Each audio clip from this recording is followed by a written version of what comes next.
Muy bien, pues muy buenas noches a todos. Una vez más, una edición de Conferencias AMAPSI. Y bueno, pues hoy en un día tan especial, ¿verdad? El Día Internacional de la Mujer.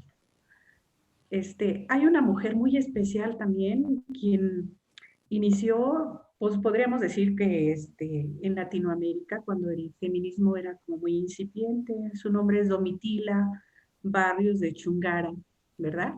Seguramente nuestros amigos de Bolivia, y bueno, pues la doctora Iván seguramente sabe a quién me refiero. Y bueno, pues como hoy nuestra invitada precisamente es de ese bello país, quise relacionar esto de manera simbólica, el homenaje a esta gran mujer que fue Domitila. Ella fue una indígena o luchadora, minera, líder obrera y activista de los derechos del pueblo boliviano. Sus luchas marcaron el pensamiento de miles de mujeres en su país, pero no solo de Bolivia concretamente, sino de todo Latinoamérica. Entonces, pues muchas gracias a ella, pues tenemos también este, unas ideas importantes o interesantes relacionadas cuando pues en aquellos años, pues para ella fue muy complicado y muy difícil hacerlo, pero imagínense que ella logró, junto con otras 4 mujeres, en 1977, 4 mujeres gigantes, así como dice Silvio Rodríguez, ¿no? Iniciaron una huelga de hambre que terminó por derribar la dictadura del presidente en ese entonces, ¿verdad? Banzer. Entonces, imagínense una mujer obrera, una mujer que trabajaba en las minas, que pues logró hacer esto con, con mucha pasión y mucho corazón. Entonces, bueno, lo que hace inolvidable a Domitila precisamente es en su lucha por el movimiento de las mujeres, es precisamente todas estas ideas que ella pudo compartir y lo que pudo hacer por su pueblo. Hay un libro de ella que recopiló una antropóloga brasileña que se llama Si me permiten hablar. Si ustedes quisieran conocer más acerca de esta ejemplar mujer y admirable mujer, pues ahí es donde siembra ideas muy valiosas para el incipiente feminismo en ese entonces en América Latina. Y bueno, pues como un homenaje a ella y hoy a todos ustedes, bueno, pues tenemos a nuestra amiga de AMAPSI, la doctora Ivonne Fabiana Ramírez Martínez, que como les comenté, pues está desde Bolivia y hay algunos, también por lo que veo, algunos alumnos tuyos o algunas personas también de ese bello país, de ese país hermano. Entonces la doctora Ivonne nos va a hacer el favor de compartirnos hoy ideas muy importantes o interesantes y va a tener 50 minutos aproximadamente para exponer y posteriormente pasamos a una sesión de preguntas y respuestas. ¿Sí? Me voy a permitir leer su currículum, que es muy amplio, una trayectoria académica muy interesante en varios países. Ella estudió la licenciatura en psicología y también una licenciatura en fisioterapia. Es postdoctorada en sociología de la discapacidad. Bueno, de hecho está en curso en la Universidad de Buenos Aires y en la Universidad de Salamanca hizo un posgrado sobre riesgo psiconeurosensorial. Tiene un doctorado en neurociencias clínicas y experimentales. Esto lo hizo en la Universidad Andina Simón Bolívar y también un diploma sobre estudios avanzados en neurociencias clínicas y experimentales. En la Universidad de León de España tiene una especialidad en nociología y epistemología, así como un postdoctorado en neuropsicomotricidad en la Universidad de Barcelona, España. Bueno, además pues tiene una serie de estudios más, de diplomados y una maestría en educación superior, un diplomado en metodologías de la investigación. También es miembro del Comité Académico Facultativo de la Facultad de Ciencias y Tecnológicas de la Salud. Es coordinadora del Instituto de Investigaciones en Neurodesarrollo, docente titular en la metodología de investigación científica y proyectos de investigación, así como docente titular de Neuroevolución y Psicología Aplicada en la Facultad de Ciencias y Tecnologías de la Salud. Y bueno, pues también tiene una serie de publicaciones muy importantes como contenidos y elementos, materiales audiovisuales como elementos de apoyo a la docencia, reflexiones educativas en el arte de educar, formación continua tardisciplinaria para la detección y atención a riesgo de trastornos del neurodesarrollo en menores de 5 años, pautas de investigación psicopedagógica, en fin, una serie de publicaciones y ha participado también en proyectos internacionales como la detección y atención en alteraciones del neurodesarrollo y psicosociales en menores de 5 años. Esto fue precisamente en un municipio, Chusquiazaca y Santa Cruz. Bueno, y algunos otros, pero pues los dejo ya con la doctora Ivonne. Te agradecemos mucho, Ivonne, que hayas aceptado participar con la comunidad AMAPSI y poder compartir todo lo que sabes y conoces, que es bastante, nos consta. Y pues la doctora Ivonne es amiga de AMAPSI y amiga de todos nosotros. Muchas gracias, Ivonne, y pues adelante, bienvenida. Gracias, Rosario. Para mí un gusto realmente poder participar en estas sesiones que ustedes llevan adelante. De hecho, nada, agradecida por la invitación que me hace AMAPSI, en particular tú, deseando realmente que la salud nos acompañe en este tiempo y nada, yo contenta de volver después de haber visitado tu país. Creo que uno se siente más hermanado con la gente de ese lugar, ¿no? Rosario Acevedo para nosotros siempre ha sido una persona muy querida, así que ahora extendemos vínculos y eso es muy bueno. Me voy a permitir presentar algunas imágenes, no sé si es posible que pueda compartir la pantalla, para sobre todo situar a las personas que nos acompañan un poco en el escenario que en esta ocasión venimos a compartir y va a estar muy relacionada con la situación precisamente de la salud mental, ¿no es cierto?, en Bolivia, y decir que este trabajo que venimos desarrollando ya tiene bastantes años, ha recibido cooperación y financiamiento de muchas universidades españolas en distintos momentos. Ahora mismo estamos más acompañados con la Universidad del Valle, con un grupo de estudiantes, a quienes aprovecho para saludar porque realmente que estén compartiendo ya estos escenarios en el proceso de su formación, pues enriquece todo lo que va a ser a futuro su desempeño profesional, lo mismo que a mis colegas, que a quienes también preocupa la problemática que venimos a exponer ahora, ¿no? Entonces hablamos justamente del paradigma preventivo en neuropsicología, que es una de las aceras, una de las vertientes desde la cual se puede hablar, que en realidad no es la esencia de esta charla. Ya verán que la esencia sobre todo se va a centrar en la preocupación de la salud mental, no solamente en este periodo de pandemia, sino prepandemia teníamos ya estos datos alarmantes de parte de la Organización Mundial de la Salud, que en este plan de 2013 a 2020 habría propuesto a los países el poder trabajar justamente en el primer episodio, en el primer periodo de neurogénesis, que prácticamente un 20% de niños y adolescentes estaban detectados, identificados con algunos trastornos o problemas mentales. Podemos utilizar quizás una terminología un poco más amplia y no hablar tanto de trastornos, pero así, digamos, denominó la Organización Mundial de la Salud, ¿no?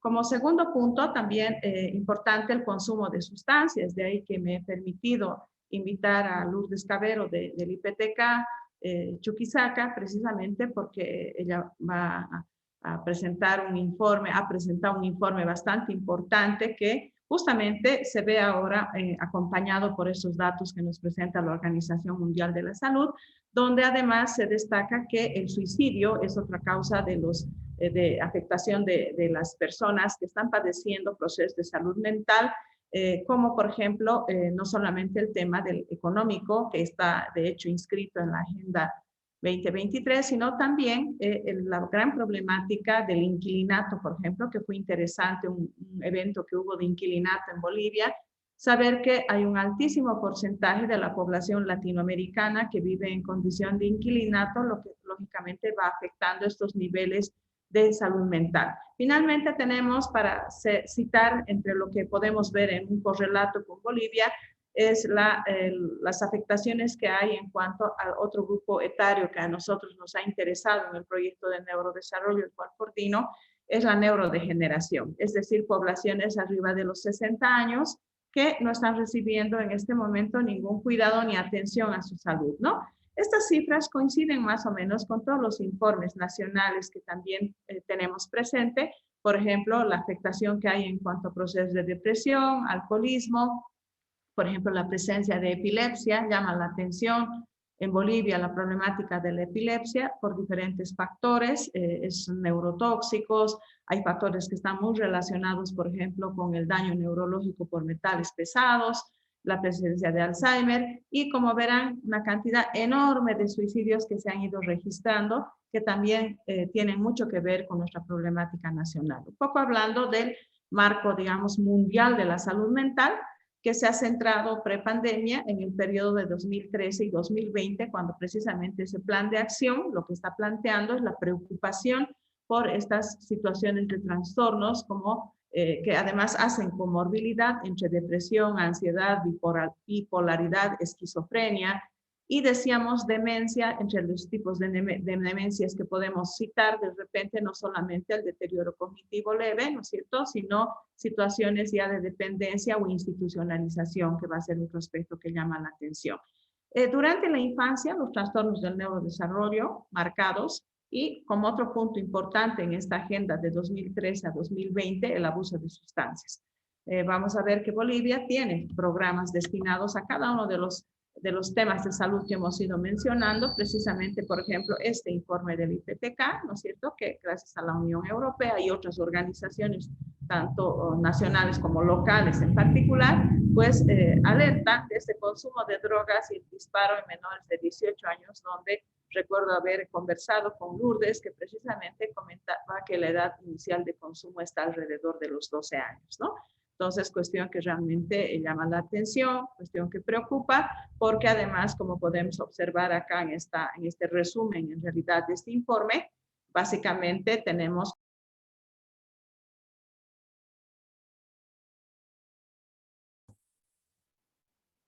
Se cerró tu micrófono, Ivonne.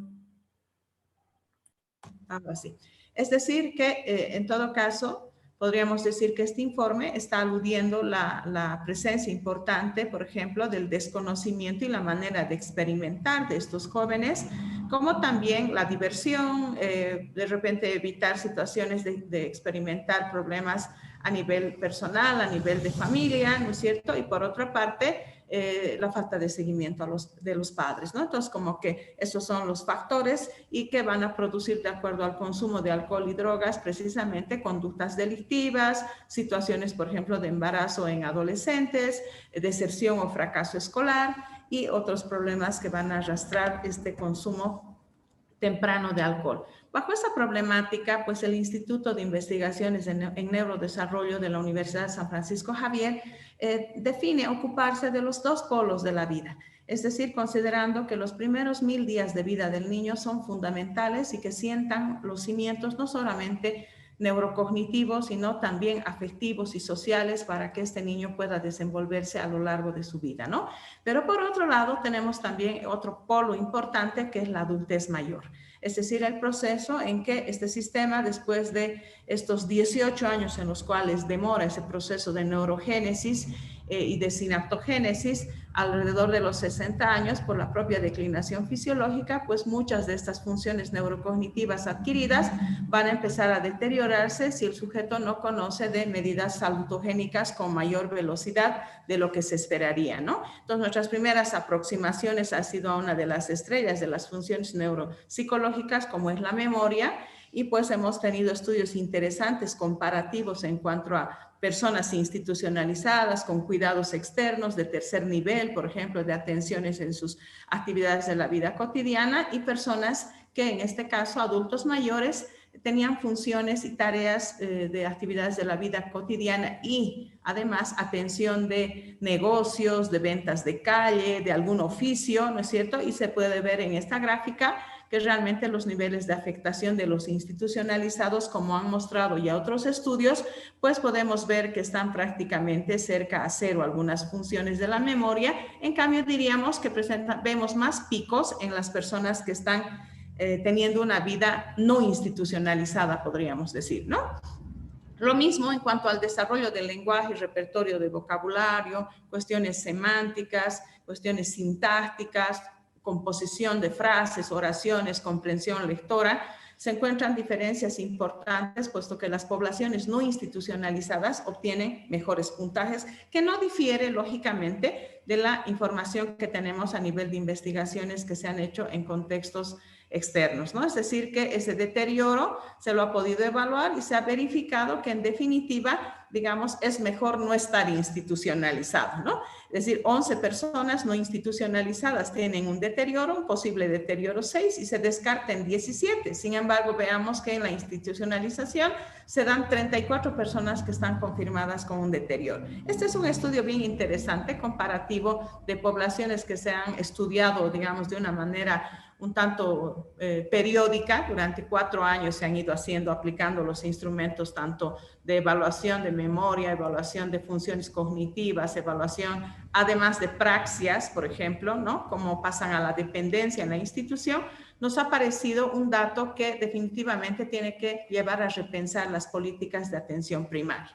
En el otro polo de la vida, que también es interesante, decíamos, analizar, realmente la gran problemática es que los niños que hemos evaluado, que en su mayoría presentan algún trastorno del neurodesarrollo o desarrollo atípico, ¿no? De cualquier orden, llamaremos genético, adquirido en el mismo proceso del parto, etcétera. Muy pocos de ellos han tenido la construcción de una cuna simbólica, es decir, que los adolescentes y padres jóvenes no han planificado la llegada de este hijo y por lo tanto la construcción de la cuna simbólica, que es un proceso necesario para el apego temprano, no se ha dado, ¿no?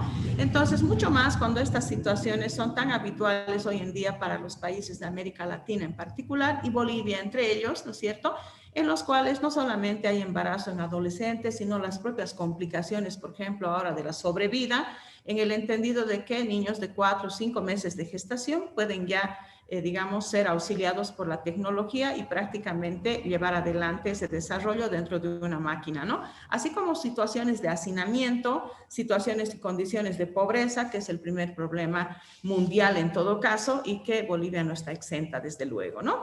Entonces, este estudio, por ejemplo, que se ha desarrollado en 426 niños, nos pareció importante porque en él se encuentran niños que podemos decir pertenecen a colegios que tienen una atención de servicios, prestación de servicios privados, otros públicos y otros que de pronto son centros de custodia o de guarda infantil en casos de orfandad o en casos en los cuales hay situación de negligencia o violencia familiar, ¿no? Entonces, los centros de investigación han sido estos 4 espacios bastante heterogéneos entre sí, precisamente para encontrar a partir de la triangulación de instrumentos muchos aspectos que dentro de la literatura y dentro de la información que con la cual cuenta Bolivia se habla en términos generales. O sea, se habla de retraso psicomotor y a nadie seguramente le llamará la atención que en las condiciones que han sido mostradas pudieran encontrarse retraso psicomotor. Sin embargo, nuestro estudio lo que ha pretendido en todo caso es ver el efecto que tiene la estimulación temprana, ¿no es cierto?,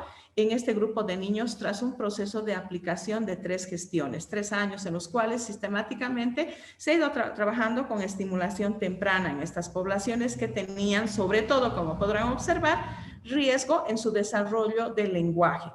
Nos parece importante, digamos, destacar que se sepa que el retraso psicomotor sobre todo está fundado en esta dimensión del desarrollo por su relación con la capacidad cognitiva de los niños, por su transversalización con el desarrollo social y afectivo del menor, y por eso que nos parece importante haber tenido este hallazgo donde, como podemos observar, el principal retraso es a nivel del desarrollo del lenguaje, el rezago que se presenta, ¿no?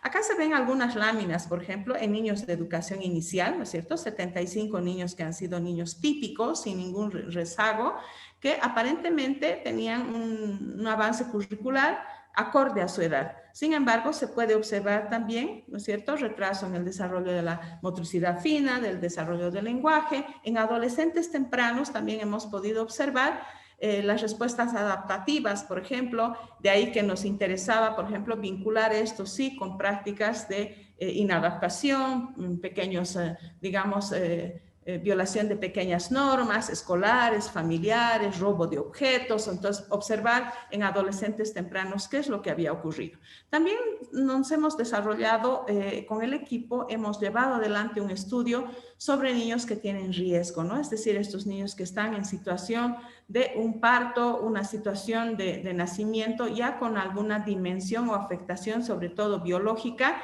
y lógicamente lo que vemos ahí principalmente es el tipo de retraso de la motricidad gruesa y personal, que luego de 3 años vemos que la atención temprana tiene efectos bastante favorables, ¿no?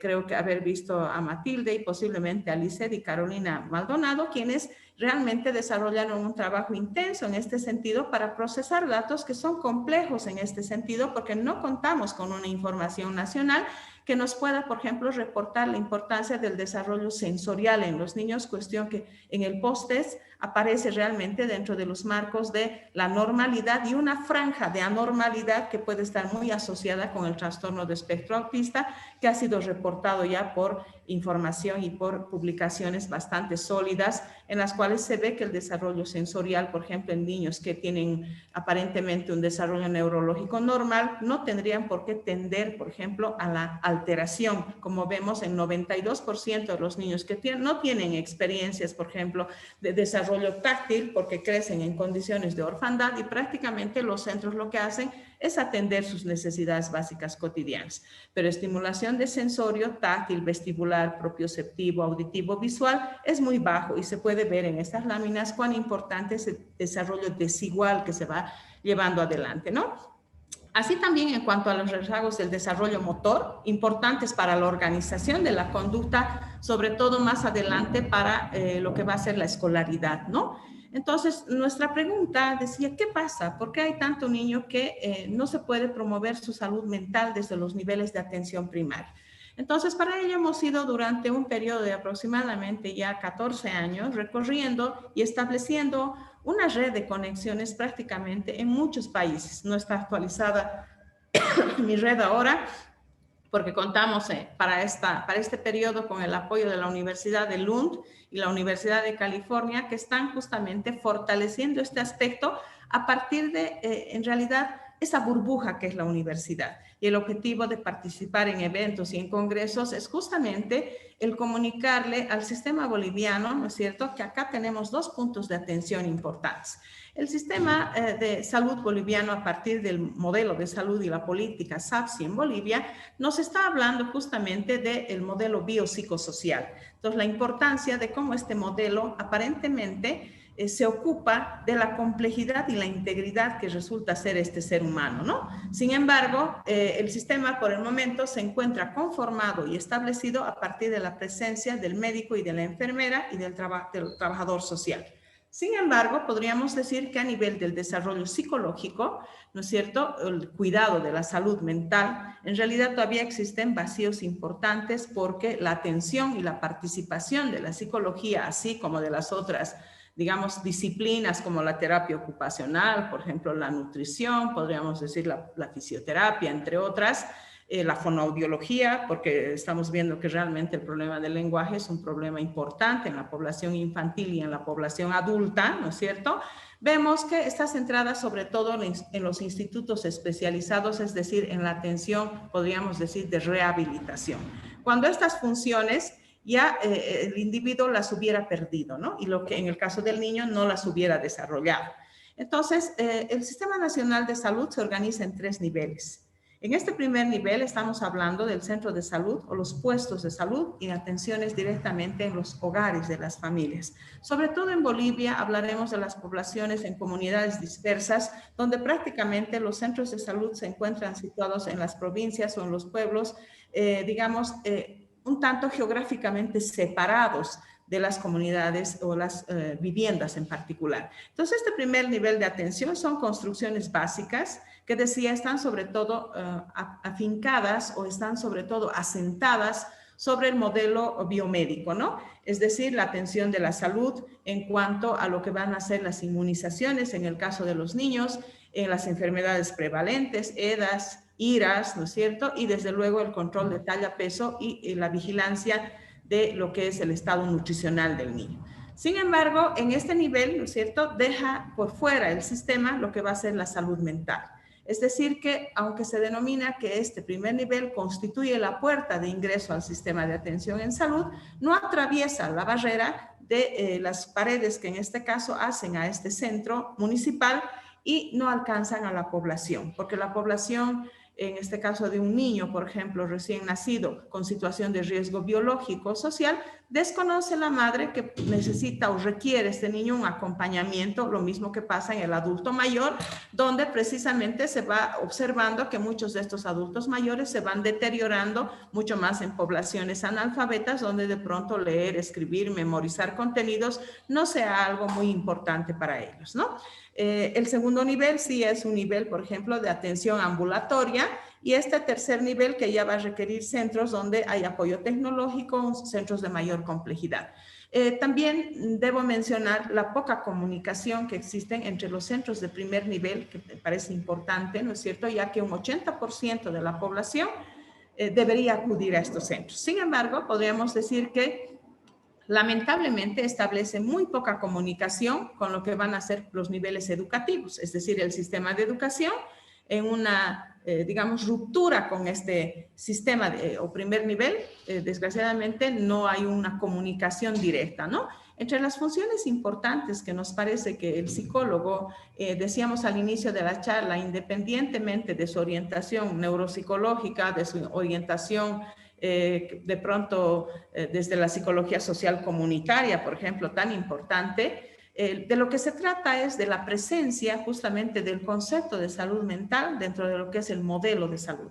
Algún momento, tanto en esas visitas que teníamos con nuestro proyecto al Ecuador, a la Argentina y también en España, que era nuestra universidad financiadora, la Universidad de Almería, pues nos encontrábamos desgraciadamente con que esta relación, ¿no es cierto?, este divorcio que hay entre lo biopsicosocial es una constante también, ¿no? Entonces, es decir, esta no es una problemática de Bolivia, sino que el psicólogo sigue pensándose en un profesional que espera en un consultorio externo, que está para remediar una situación, que está en su tarea clínica asistencial, pero pocas veces desde las prácticas de las escuelas saludables, de las familias, por ejemplo, o del apoyo al fomento de estilos de vida saludable, al uso del tiempo libre, a la recreación, ¿no es cierto?, y lo que va a ser a la convivencia armónica y a esa coordinación entre autoridades locales, donde el psicólogo no sea una figura importada y se constituya más bien en un profesional que trabaje desde este primer nivel. A nosotros nos ocupa el tema de la neuropsicología y la visita, por ejemplo, a 5 municipios del departamento de Chuquisaca, en la cual lo que hemos podido observar es justamente a esa falta de relación que existe del concepto de salud mental introducido al individuo, a la familia o a la comunidad. Entonces, a atención básica, como señala esta gráfica del SUS, del Sistema Único de Salud, sobre todo pensado en los médicos generales con procedimientos básicos que son transferidos a segundo o tercer nivel, aquello que sangra, aquello que duele, aquello que se inflama, ¿no es cierto? Sin embargo, invisibilizada aquella parte de la salud mental donde un 80% de los bolivianos tienen acceso y justamente es la puerta de ingreso a este sistema. De manera que la tarea de promoción de la salud mental, la protección específicamente, por ejemplo, en temas de violencia, en temas de negligencia parental, en temas, por ejemplo, de apegos ambivalentes, apegos ansiosos en los niños, no se puede identificar y prácticamente estos niños ya llegan a la atención terciaria cuando estamos hablando de la rehabilitación de uso de alcohol, drogas, estamos hablando de intentos de suicidio, embarazo en adolescentes o situaciones que en este caso lleven a pensar en una psicología rehabilitatoria, en una psicología asistencial, ¿no? En ese sentido, el sistema biomédico ha trabajado bastante, ha tenido avances importantes, como podemos observar desde ese rol educativo del médico, por ejemplo, para la prevención del embarazo desde el punto de vista biológico, para, por ejemplo, la prevención de ITS, de pronto también para el programa de uso de alcohol y drogas, pero estos programas ya están destinados a la población adolescente. Sin embargo, la población infantil y sobre todo los núcleos familiares y las comunidades todavía preservan las prácticas que en todo caso no han sido partícipes o no han considerado el rol del psicólogo dentro de estos procesos en los cuales, vuelvo a repetir, se constituyen todavía dentro del paradigma biomédico, ¿no? Es decir, la enfermedad como una construcción que está directamente relacionada con el soma. En esta tabla que se plantean sobre todo los riesgos neurológicos, auditivos, visuales en la población infantil en esos primeros 1000 días de vida del niño, que son tan importantes, porque ahí se van construyendo los apegos seguros, se van estableciendo los procesos de sinaptogénesis, decíamos, a partir de una alimentación, de un cuidado, de un apego, de un calor y de una leche o alimento ideal para el niño, ¿no es cierto? Desgraciadamente, para los contextos actuales, están subiendo las cifras a los riesgos, sobre todo de tipo sociofamiliar, es decir, a la pobreza, a la deprivación económica, los embarazos accidentales, situaciones de entornos poco estimulantes en los cuales decíamos los ambientes enriquecidos se dan a partir del cuidado de una guardería, de un centro infantil, de un centro de estimulación, donde hay ausencia parental en muchos casos, hasta de nuestras propias estudiantes universitarias que por condiciones de estudio no tenían dónde dejar a sus niños y lógicamente esta situación durante un periodo en que quieren profesionalizarse, lamentablemente son estos niños internados en estos sitios. Digo internados porque prácticamente pasan las 8 horas del día y en muchos casos cuando recogen al niño es prácticamente para dormirlo, ¿no? Entonces, el Sistema Nacional de Salud para la Vigilancia de los Menores hasta los 2 meses, como podrán observar, sobre todo se basa en aspectos que tienen que ver con la evaluación de la parte fenotípica de presencia o ausencia de ciertos rasgos físicos para identificar un probable retraso, ¿no? Por otra parte, el cumplimiento de ciertos hitos del desarrollo, para lo cual, digamos, se ha preparado tanto a médicos como enfermeras para que puedan hacer esta detección. Sin embargo, al no ser parte del objeto de su trabajo y de su estudio, muchas veces ya la fase de la orientación que se debe dar a la madre es simplemente recomendaciones generales que en todo caso no permiten identificar lo que acabábamos de mostrar en aquellas láminas, ¿no? Hasta los 5 años, el cuadro de procedimientos 24 y 34 del continuo de la vida, a partir de la ley 475, sigue siendo generalista.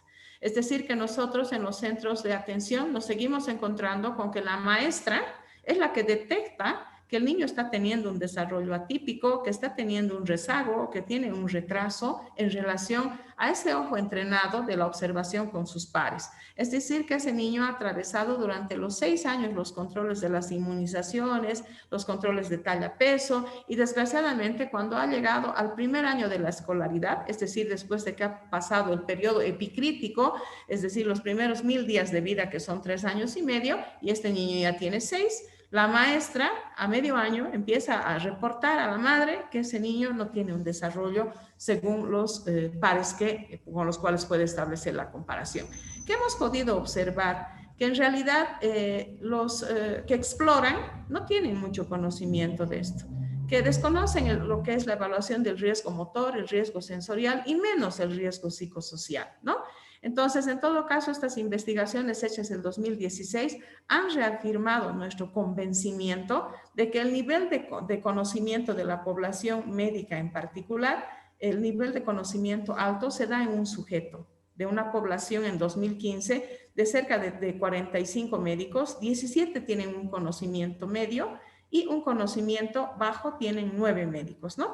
La población de 20 médicos que dicen conocer el desarrollo, sobre todo se basa en la exploración física. O sea, para ellos un buen desarrollo psicomotor se identifica a partir de 3 indicadores que los plantea la escala abreviada del desarrollo de Nelson Ortiz, que fue propuesto para la Organización Panamericana de la Salud, que es con el que se rigen las salas de atención, ¿no? Primaria y el control del niño, entre comillas, sano. Este modelo biopsicosocial, decíamos, centra sobre todo sus acciones en esto que acabamos de ver en la fotografía, dejando fuera justamente estos aspectos que hacen a ese entorno, a esa familia y a esa comunidad en el cual el niño está inserto. Corresponde, decíamos nosotros, a la psicología el poder desarrollar acciones tempranas, a ese conjunto de intervenciones que lo que van a hacer actuar en poblaciones bajo el modelo salutogénico y no de mirada hacia el modelo patogénico de la salud mental, es decir, cuando el niño ya presenta necesidades o tiene ciertos trastornos en el desarrollo de esa globalidad. Decíamos que esta atención psiconeurosensorial para países como en el caso de Bolivia, se van a referir hasta esos antecedentes pre, peri o postnatales que pueden presentar un riesgo para el niño en los primeros años de vida. Paso a esta manera de razonar desde el pensamiento, sobre todo ultra temprano, el 2016 va a poner mucho énfasis en lo que va a ser precisamente la educación desde las escuelas. Es decir, la educación donde el psicólogo justamente fomente ese desarrollo integral del niño, no solamente hacia la parte biológica, no solamente a la parte psicológica, sino a la construcción psicosocial de lo que es el concepto de apego durante estas primeras etapas, que posiblemente es uno de los aspectos ya estudiados y que van a ser base justamente de esto que preocupa en la población adolescente y que hace que las cifras, además, a nivel mundial y desde luego a nivel nacional, vayan cobrando cada vez un mayor protagonismo, ¿no? Ese protagonismo que de pronto tampoco es tema de preocupación de las políticas locales. En ese sentido que nos parece importante, por ejemplo, considerar que la investigación deba guiar las acciones del Sistema Nacional de Salud, en tanto que hablar de las generalidades y de las cifras globales ya no nos orientan hacia una atención, en este caso, específica para aquellas poblaciones vulnerables. Revisar los conceptos del modelo biopsicosocial, diferenciar lo que es la inclusión, la integración, lo que va a ser la educación especial. Por ejemplo, ahora venimos trabajando en lo que es la revisión de las bases epistemológicas del modelo educativo con enfoque de educación especial, con enfoque de integración, donde ahí tenemos unos choques fabulosos de dos momentos, por ejemplo, de la discapacidad, y que desde la sociología de la discapacidad también son temas que de pronto deben ser revisados y atendidos desde este modelo, ¿no? Pensar en más allá del diagnóstico, hablar del transdiagnóstico, porque a los padres no les interesan tanto las etiquetas, los estigmas, los capacitismos. Ahora lo estamos vivenciando directamente con el tema de la pandemia, cuando hemos desempoderado a los padres de un conocimiento y de pronto con la emergencia sanitaria los hemos dejado abandonados a su suerte porque no ha habido forma de acceder a las poblaciones y justamente no hemos trabajado lo suficiente en empoderar a los padres y desmedicalizar la salud. Es decir, desmedicalizar la salud quiere decir hacerlo al individuo responsable de su propia salud, que tenga el derecho, pero no convertirlo en una obligación, ¿no es cierto? Y alienar además al sujeto a los conocimientos de un modelo biomédico occidentalista. La salud mental en la atención primaria, o sea, nos parece que es una necesidad urgente, provenga de la escuela que provenga, en este caso la experiencia que puedo contar como profesional del área de la neuropsicología es asentada en esta escuela. Sin embargo, desde luego que, como comentábamos al principio, la psicología social comunitaria, o sea, cobra un rol importantísimo dentro de lo que es la atención primaria. Sin embargo, como comentó, en mi país es una necesidad importante y creo a revisar también en muchos países latinoamericanos por las visitas que hemos realizado, ¿no? La presencia del psicólogo en el primer nivel. El psicólogo y la psicología tiene que dejar de ser una ciencia importada, una ciencia de gabinete, una ciencia de consultorio, una ciencia de práctica privada, ¿no es cierto? Y hacer una psicología, en este caso, comunitaria, una psicología promocional, protectiva, preventiva de la salud. Y la atención a la Agenda Mundial de Salud Mental es muy orientadora porque vemos que los datos locales, no tenemos un estudio nacional, pero los datos locales coincidimos plenamente con los informes que van emanando de los organismos internacionales y nos parece un buen referente para revisar justamente en un periodo en que Bolivia va a enfrentar cambios a nivel de sus diferentes ministerios y a diferentes sus sistemas que la sostienen, ¿no? Y este acercamiento entre disciplinas, es decir, este diálogo de saberes que más allá de fragmentar al individuo, más bien logren tener un entendimiento más holístico, ¿no? Más global del sujeto por esta multireferencialidad, complejidad y multidimensionalidad de lo que es la salud del ser humano como tal. Yo quiero también adherirme a las palabras de Rosario. Creo que para nosotros es un día especial. Estas fotografías corresponden a las madres de niños con discapacidad, de un trabajo que venimos desarrollando hace tiempo sobre carnetización y realmente creo que las mujeres deben ponerle y deben seguir poniéndole el hombro a lo que es también la salud y la educación, que va a ser básico en la atención primaria. Eso es lo que quería compartir con ustedes. Quizás esta segunda parte sea más interesante de lo que he podido comentar con la participación y el diálogo que podamos tener. Muy bien, muy interesante. Bueno, pues ubicamos en muchas de las cosas que dijiste, pues al mismo tiempo estabas retratando también muchas problemáticas y muchas realidades de nuestro país y como tú bien lo dices, de países de América Latina y no solo esto, ¿no? También dices de España. Entonces, bueno, pues compartimos muchas situaciones de estas, por eso podemos entender muy bien qué es lo que está pasando. Igual nosotros estamos también padeciendo muchas cosas. Pero bueno, vamos a esta parte donde seguramente algunos de ustedes tienen preguntas y las quisieran hacer en micrófono abierto, pero antes les pediría para recibir su constancia, igualmente para los alumnos que nos acompañan, estudiantes o personas de Bolivia, si gustan recibir una constancia, les pedimos que dejen su nombre completo, tal y como deseen que aparezca en la constancia, así como su correo, y con mucho gusto se los hacemos llegar. Bueno, entonces, ¿alguien quisiera participar, comentar algo en micrófono abierto? O bien, también lo pueden hacer a través del chat. Ustedes nos comentan, por favor, y creo que hay muchas cosas que comentar al respecto. Yo tengo una pregunta. Y adelante. Hace rato habían comentado sobre una situación en particular que habían detectado con niños que tenían como rasgos de espectro autista. Y quería preguntar si quizás estos niños que presentaban estos rasgos, no, bueno, más bien tendrían como niños institucionalizados, como no sé, como violencia que tuvieron en algún momento de su vida y que a lo mejor un estrés postraumático podría estar ahí evidenciado en lugar de un trastorno de espectro autista. Esa es mi duda. Bien, gracias. Esa pregunta es interesante porque me permite comentarles un poco lo que pasa con los trastornos de espectro autista, ¿no? En realidad, durante muchos años, las madres han vivido procesos muy complejos para la detección de las alteraciones que presentaban de comunicación, socialización, imaginación y de pronto conductas no adaptativas de estos niños, ¿no? Y desgraciadamente no podían encontrar diagnóstico y ahora mismo muchos de estos niños, ¿no es cierto?, pasan posiblemente, como decía, hasta la escolaridad sin ser identificados, ¿no? Es decir, sin poder hacer sobre todo ese transdiagnóstico, no tanto ponerles una etiqueta, como por ejemplo saber cómo desarrollar un proceso inclusivo con ellos, cómo ayudar, por ejemplo, a la regulación de su sistema sensorial.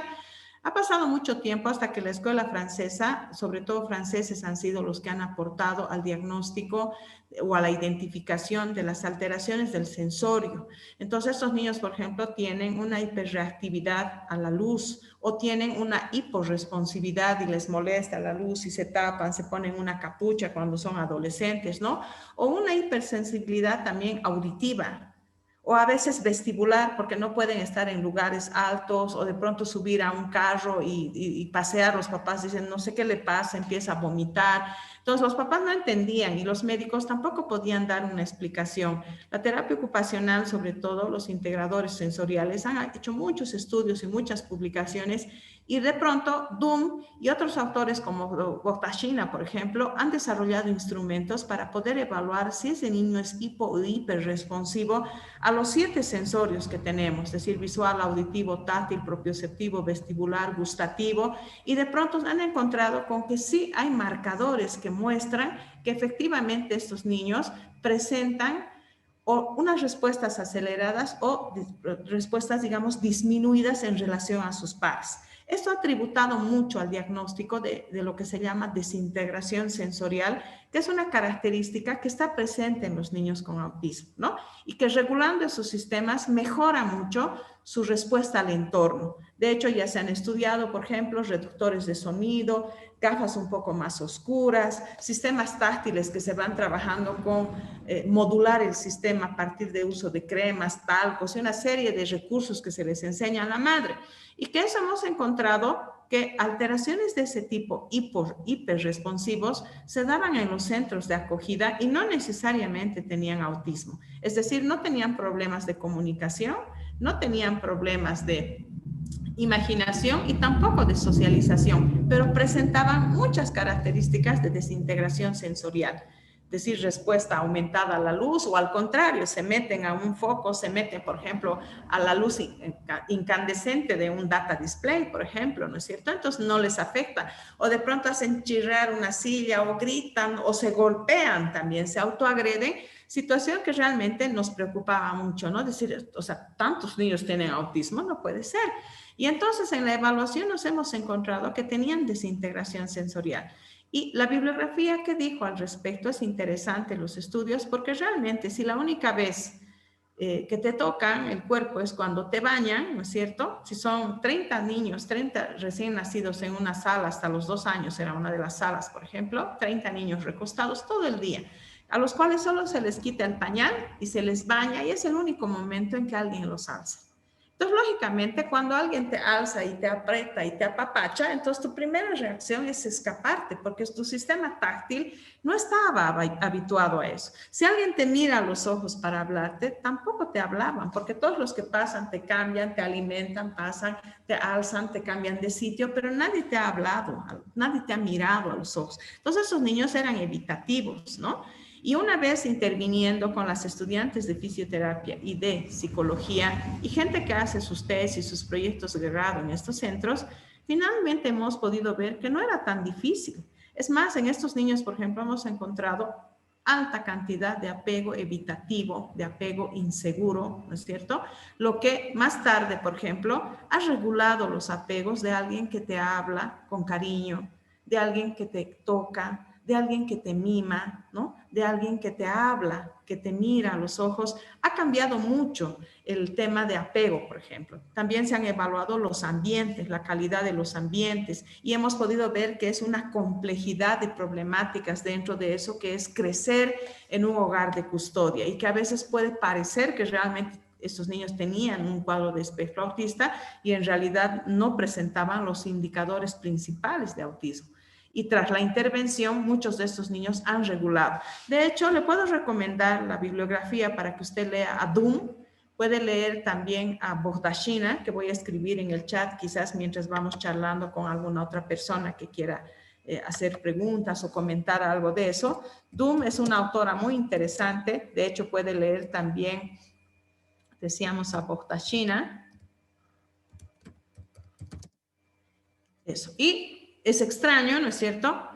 Jen Ayres es la autora que desde 1964 viene hablando de la desintegración sensorial y el DSM-5, ¿no es cierto? Recién ha incorporado estas características, podríamos decir, justamente para que dentro del lenguaje médico ya pueda ser considerado eso que decía la madre. Enciendo la licuadora y a la guagua casi le da un ataque. Pasa una moto y no podemos salir a la calle. O un día unos padres me decían, yo la culpé a mi esposa porque metí a la guagua a bañarla y la guagua lanzó unos gritos y dije, le has puesto en el agua caliente, ¿no? Y no tenía nada que ver con eso, sino que realmente son sistemas táctiles desregulados. De hecho, estos niños muerden, pellizcan, por ejemplo, les gusta golpearse porque necesitan sentir algo que para su sistema es hiporresponsivo, ¿no? Entonces, podríamos decir que Ayres, miren, pasó tanto tiempo para que pueda su teoría discutirla, puede leer estos autores y seguro que le van a dar mayor información porque no estaríamos hablando de un trastorno de espectro autista, sino de una desintegración de los sistemas sensoriales y además estas personas tienen instrumentos para poder evaluar. A los que gusten nos pueden escribir y con gusto el proyecto les puede proporcionar esta información. Tal vez alguna otra persona que quiera charlar.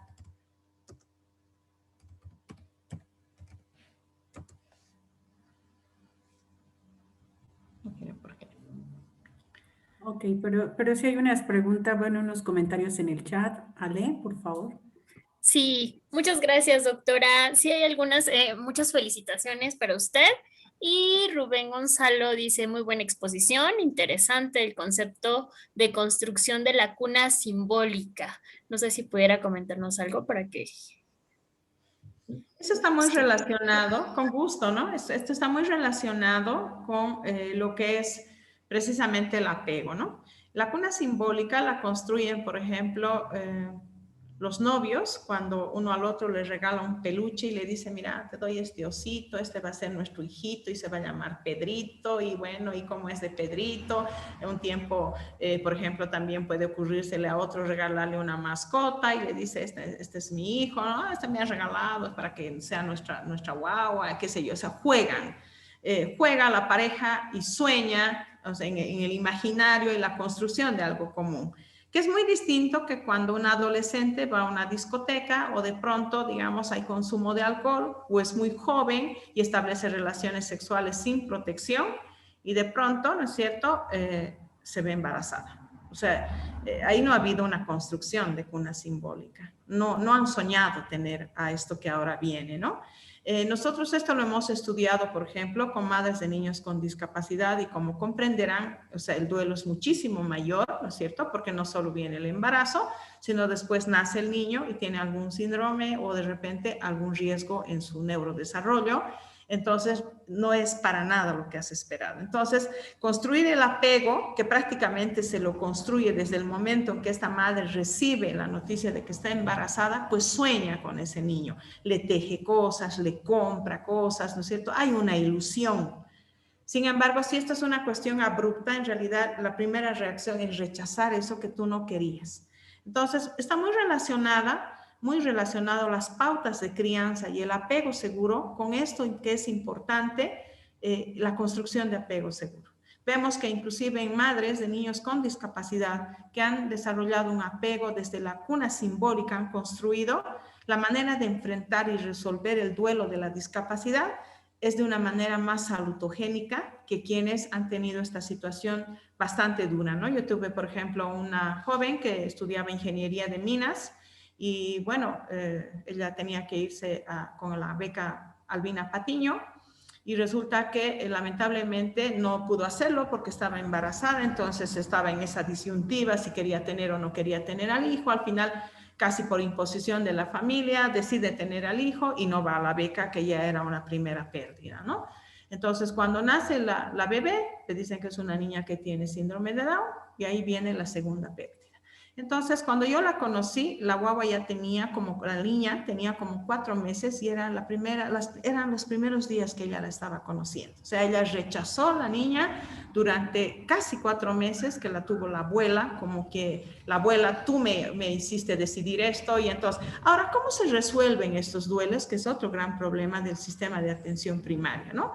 O sea, ese problema tiene que arreglar solo la familia como pueda. Como cuando pierde un miembro, como cuando, por ejemplo, se va a hacer una histerectomía o va a haber, por ejemplo, una resección de la mama. O sea, igual le va a tener que contener la familia o se va a tener que contener el paciente. Generalmente estas madres se contienen ellas solas, ¿no? Porque hay como un estigma también, hay como una vergüenza de decir que ha tenido un niño con discapacidad, entonces no salen, pasan mucho tiempo muy triste en procesos depresivos, en procesos que realmente sacrifican ese primer periodo que tendrían que empezar a construir esa cuna simbólica, ¿no? Entonces, ¿qué es lo que pasa con el sistema? El sistema no tiene una persona asignada para que brinde este apoyo. Entonces, el médico muchas veces, inclusive, han debido leer alguna vez en las noticias, ¿no? Nace niña pescado, por ejemplo, ¿no? O ha nacido un niño gato. O sea, de esa manera se identifica como alguna alteración importante. Entonces,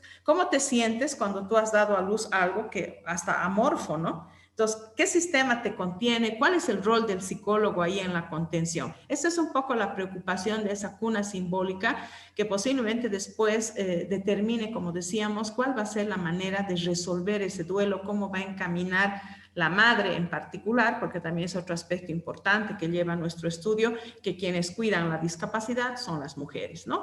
Y eso no es un estudio solo nuestro, lo afirma Conde, lo afirma Venturiello, lo afirma Ferrante, lo afirma Cinquegrani. O sea, hay muchos autores que ya han estudiado que la discapacidad la cuidan las mujeres. Muchas gracias, doctora. También aquí Ernestina Hermosillo dice felicitaciones, por lo que veo están muy adelantados en su país en cuanto a salud mental temprana. ¿Esto es en instituciones de gobierno? No, precisamente es que todo esto lo contamos en el marco de una burbuja que es el proyecto universitario, donde se va dando todo esto que intentamos tejer con estas redes que les había mostrado de cooperación internacional y de alianzas interuniversitarias entre San Francisco Javier, ahora Univalle, ¿no? Univalle Sucre, Univalle Cochabamba, ciudades y profesionales de otras áreas. Hasta tenemos una ingeniera electrónica, por ejemplo, que es lindo contar con una ingeniera electrónica y un ingeniero de sistemas, porque se requieren sistemas de comunicación alternativa, aumentativa, que la tecnología puede proporcionar. Y también tenemos conversaciones con Denis Keka, que es un ingeniero de sistemas, con quien justamente estamos intentando con el ingeniero de sonido poder comprender un poco más, por ejemplo, de realidad virtual, realidad aumentada para el tema de integración sensorial. Para nada, más bien este trabajo es una crítica al sistema de salud y de hecho en nuestra invitación decíamos hoy que ojalá nos acompañe algún candidato, algún decisor, en este caso, de las políticas de salud, porque vemos que la psicología sigue siendo una ciencia importada y necesitamos pasar del paradigma patogénico al paradigma salutogénico, es decir, a promover, a proteger, a promocionar la salud y no a rehabilitarla y a recuperar justamente por no solamente el coste, sino que en el caso de la infancia hemos perdido el periodo de neurogénesis y plasticidad más importante que tiene el ser humano, no solamente a nivel de inteligencia, de procesos neuropsicológicos, sino de su afectividad, como hablábamos, ¿no? El apego y los problemas emocionales de los adolescentes, pues por demás demostrado por las distintas escuelas de la psicología cuán importante tiene ese rol. Por ejemplo, yo recuerdo que una persona me decía, pero ¿por qué en los cursos prematrimoniales no enseñan esto? ¿No es cierto? Entonces realmente la psicología debe estar hasta en los cursos prematrimoniales, donde no solamente se trabaje el tema de la pareja, sino también de la crianza de los hijos y cuál es el rol que deben tener, por ejemplo, la familia para poder, en su caso, solicitar en puestos de atención primaria estas orientaciones desde cualquier acera, vereda de la psicología. Muchísimas gracias, doctora. Aquí Fedra Yamel dice, doctora, buenas noches. Una pregunta, ¿qué problemas de lenguaje se encontraron en alumnos, entre comillas, de colegios particulares y fiscales? ¿Cómo así se los distingue en Bolivia? Bueno, en realidad, como Yamel es estudiosa del tema, le podemos comentar y decir que, por ejemplo, en menores lo que encontramos es el gran problema de la fonética, ¿no? La fonología es uno de los principales problemas fonológicos, la conciencia fonológica en los pequeños.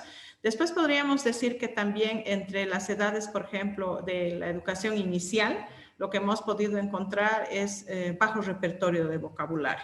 Yo recuerdo las palabras de Wittgenstein, que no tenía nada que ver con la neuropsicología ni nada, cuando planteó que los límites de nuestro lenguaje eran los límites de nuestra mente, ¿no? O Bourdieu, con una de sus investigaciones en las cuales finalmente concluye que las clases desproveídas o descapitalizadas, por ejemplo, decir, desprotegidas o que no poseen capital simbólico, creo que lo estoy parafraseando mal, justamente tienen un menor repertorio de vocabulario. Y esa situación se encontraba en los centros educativos que tienen una desventaja social, ¿no? Es decir, los padres con un bajo repertorio de vocabulario, desgraciadamente, eso afecta mucho a la capacidad de evocación, por ejemplo, de construcción de oraciones, frases, composiciones de ideas en el niño, porque su repertorio es muy bajo. En los colegios privados lo que hemos encontrado es baja comprensión lectora, ¿no? Muchas preocupaciones tenemos inclusive los docentes universitarios, cuando lo que nos preocupa de los estudiantes es justamente su baja comprensión lectora y su incapacidad, por ejemplo, de pensamiento crítico, ¿no? Yo casi como una anécdota cuento que cuando en Bolivia, hace 2 años, con digamos, el problema que tuvo Bolivia muy grande con el gobierno de Evo Morales y las elecciones, pues el país estaba revuelto, ¿no? Y entonces un periodista se acercó a la Facultad de Ingeniería y les encajó el micrófono, así como son ellos, les encajó el micrófono a unos estudiantes y les dijo, a ver, ¿qué opinan ustedes de este problema de las pititas y lo que está pasando con Bolivia y don Evo Morales, etcétera, ¿no? Los estudiantes de ingeniería se dieron la vuelta, le miraron y le dijeron, no sabemos nada, hermano, anda a preguntarles a los de sociología, nosotros somos de ingeniería, ¿no es cierto? Y un poco eso, es decir, que muchos estudiantes hoy en día, lo dice Echeverría en 1999, viven en el tercer entorno. Entonces, ellos saben mucho más de lo que pasa en la nube, de lo que su país está viviendo en ese momento, y a Mel eso le puedo decir, que los estudios lo que muestran es baja comprensión lectora, porque precisamente estamos ahora en un periodo del tercer entorno donde nuestros estudiantes prácticamente son más avatares que habitantes de sus países. Y eso se ve, se cobra en las aulas universitarias. Podemos percibir que nuestros propios jóvenes tienen esa gran problemática. Muy bien, doctora. Muchísimas gracias. Gera Rivera pregunta, ¿cuáles son los mejores ejercicios para aumentar la plasticidad cerebral? Que desde mi punto de vista son muy buenos para prevenir procesos neurodegenerativos. Bueno, de hecho, al concluir ese estudio, al investigar lo que les habíamos comentado, lo que nos queda claro es que en lo posible no nos tenemos que institucionalizar, ¿no? No nos tenemos que institucionalizar porque prácticamente habremos perdido nuestras capacidades, no solamente para autoabastecernos, para ser independientes, para comprar, para movilizarnos, para pensar, y nos tendremos que acomodar en un sillón, ¿no es cierto?, para que nos alimenten, nos pasen las cosas, que es el concepto también que en América Latina, por lo menos en Bolivia, se tiene, es decir, no le hagas hacer a la mamá, ¿no? O sea, pasarle esto, ayudarle, hácelo, no, déjale, no, que ella no haga ningún esfuerzo, ya ha trabajado por nosotros, déjala en paz, que mire la televisión, pasarle un celular, o sea, que la mamá no haga nada. Lo que sí nos queda claro es que para que se conserven las redes neuronales, que además nos han costado tanto adquirir hasta los 21 años con la maduración de nuestra corteza orbitofrontal, por fin hemos empezado a ser más o menos independiente hasta los 21 años, ¿no? Aunque hay siempre a quien no madura hasta los 50, pero la corteza orbitofrontal tendría que madurar hasta los 21 años y poder ser capaz de ese individuo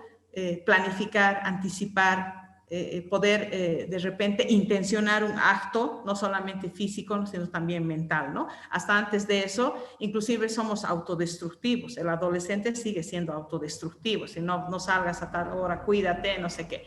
Entonces, terminamos ese proceso de plasticidad alrededor de los 18 a 21 años. Tema cultural influye mucho, ¿no es cierto? Y también, digamos, cuestiones familiares, si es primer hijo, si es único hijo, si son familias extendidas, o sea, son factores que van a intervenir.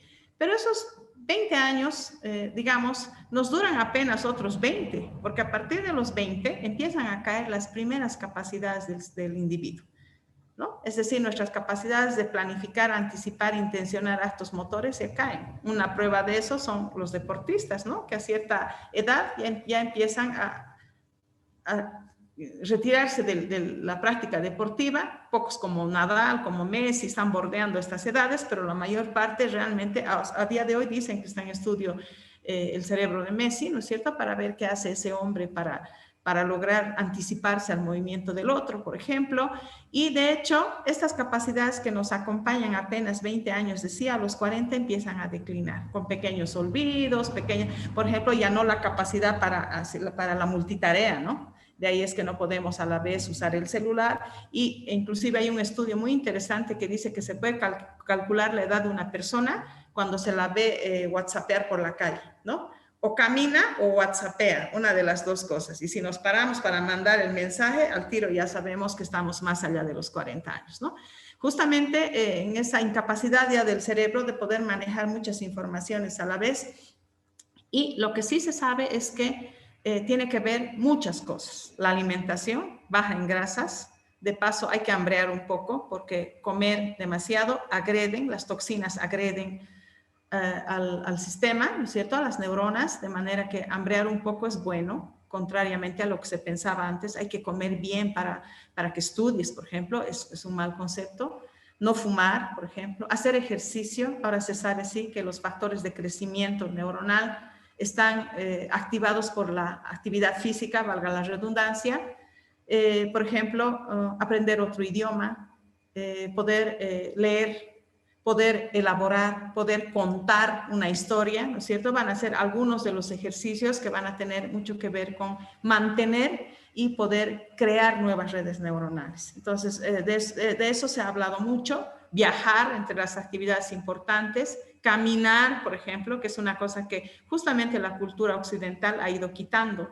Y por eso decía que lo que sabemos es que no nos tenemos que institucionalizar, ¿no? Eso nos queda claro.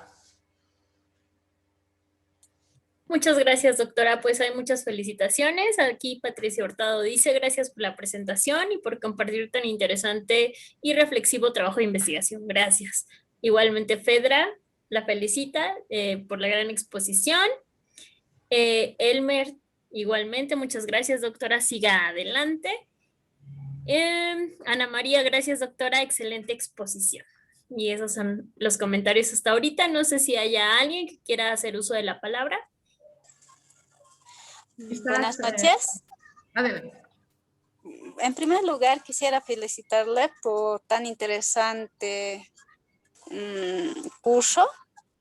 Y una pregunta, ¿no? Especialmente estaba haciendo una referencia sobre niños que padecen autismo, sobre un trauma, ¿no? Puede ser estrés, algo que le afecta exterior. También tendría que ver esto, el uso de celular de parte de la madre, porque yo he notado en algunos casos que la mamá está más atenta al celular que a su hijo y el hijo trata de llamarle la atención y la mamá no hace caso. ¿Podría igual afectarle y desencadenar en un autismo? Esa sería mi pregunta.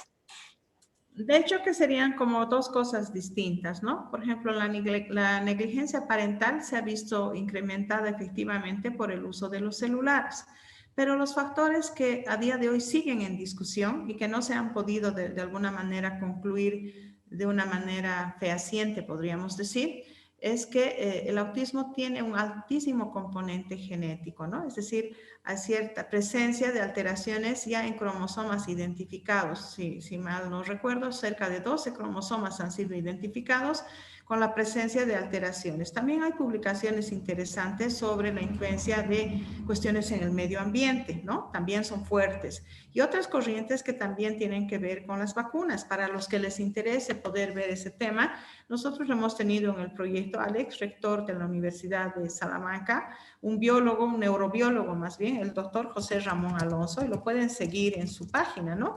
Él ha estado en nuestro proyecto muchísimas veces, junto con Carolina Maldonado, hemos tenido el gusto de poder recibirlo, José Ramón Alonso, así de la universidad, y tiene un sitio muy interesante para leer mucho sobre autismo. De hecho, digamos, un tiempo se acusaba a las madres y se las llamaba madres refrigerador, ¿no? Porque eran madres aparentemente frías, que no establecían contacto de la mirada con los niños, que los niños no se dejaban tocar, no se dejaban apapachar, justamente porque las madres no les habrían brindado ese afecto, digamos, ese calor durante las edades tempranas. Pero hoy de día se sabe que no es así, ¿no? Que el rol de la madre no tiene nada que ver en estas respuestas, que más bien presenta este niño como características típicas del trastorno de espectro autista.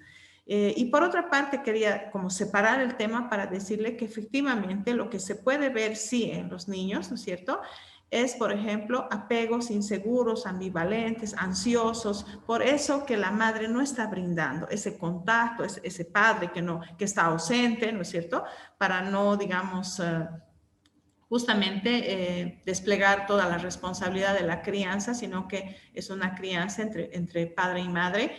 Es decir, que ambos podrían ser negligentes con la televisión, con los celulares, y como bien dice, eso es muy frecuente ahora, como también educar al niño con el celular, ¿no? A pesar de que conocemos que la exposición a pantallas durante las edades tempranas reduce la creatividad de los niños.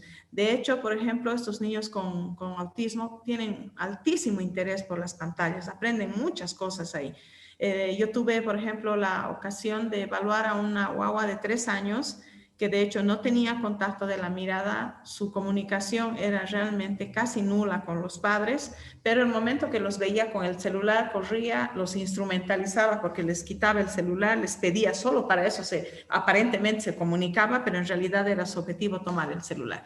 Empezaba a usar desde edades muy tempranas, me comenta la mamá, prácticamente desde que tuvo 2 años el niño ya tenía acceso, entraba a ventanas, qué sé yo. Cuando yo lo conocí tenía 3 años y el niño, estoy hablando de Santa Cruz, ¿no es cierto?, donde se habla español, pero este niño lo que hacía era consultaba páginas en inglés. Y entendía las páginas en inglés y repetía frases en inglés. Y para los padres era una disyuntiva. El momento en que yo les dije que por favor no use el niño la pantalla y que ya no hable ya en inglés, ¿no? Los papás, pero ¿cómo? Más bien nos parece maravilloso que el niño esté hablando inglés, qué sé yo. Sí, mientras más inglés hable, más pantallas use, ustedes lo van a perder más. Y lo que necesitamos ahora es recuperar los momentos escasos de comunicación que tiene el niño, ¿no es cierto? Entonces, para los papás fue como que mejor vamos a preguntar, ¿no? ¿Cómo nos va a decir que a este niño maravilloso que a los 3 años está aprendiendo inglés, ya no le dejemos a usar pantallas, porque además lo que hacía él era entrar a las páginas en inglés, ¿no? Entonces vean cómo estos niños, algunos tienen memoria fotográfica, algunos otros, estos sobre todo de alto funcionamiento, tienen capacidades, por ejemplo, de memoria impresionantes, ¿no es cierto? Entonces eso puede de repente embelecer a los padres y justamente por eso parecer que realmente es el celular el que les provoca, pero no, son condiciones genéticas que están predisponiendo a que estos niños se aproximen más a ese tipo de objetos que llaman su atención. Exactamente, esa es la página de J.R. Alonso, el profesor neurobiólogo español, director ahora creo todavía del Instituto de Neurociencias de Salamanca. Gracias por compartir, ahí ha compartido alguien. Muchas gracias, doctora. Elmer Siles pregunta si tiene alguna estadística, qué tipo de autismo está predominando en Bolivia. Desgraciadamente es un tema muy complejo porque el programa de registro único para personas con discapacidad, ¿no es cierto?, que esta no es una discapacidad, es una diversidad funcional, funcionan de otra manera. Estos niños no son discapacitados, no tiene reportes oficiales. Lo que sí a nosotros nos llama mucho la atención es que nosotros habíamos recibido, la facultad quiero decir, ha recibido el año 2000 más o menos, sí, estamos a 20 años, casi 2002 posiblemente, recibió un primer proyecto de cooperación internacional justamente del Centro de Neurociencias de Salamanca para detectar este problema. Para entonces Bolivia prácticamente solo tenía ACTEA en la ciudad de La Paz con unas 20 madres, 20, 25 madres. A 12 años de eso, Carolina Maldonado logró identificar unos pocos niños en Chuquisaca.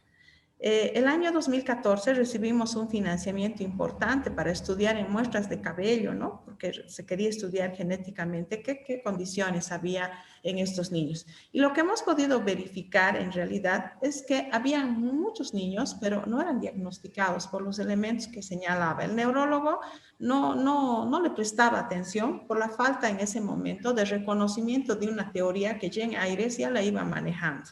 Entonces, muchas madres más bien que reportaban problemas con la luz, con los sonidos, autoagresiones, por ejemplo, o imposibilidad de abrazar al niño o molestia con las etiquetas, los objetos, por ejemplo, que el niño mostraba, lamentablemente no eran entendidos por los médicos y no podían ser explicados científicamente como un diagnóstico, ¿no?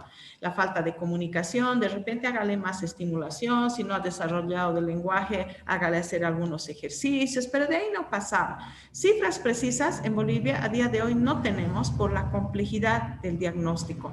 Está recomendado diagnosticar a partir del cuarto año de vida, pero un poco la experiencia lo que nos ha mostrado ya son algunos indicadores interesantes. La escuela francesa, por ejemplo, ha identificado signos motores, cosa que antes no se trabajaba. Por ejemplo, falta de línea media en el bebé de 3 meses, de 6 meses, ¿no?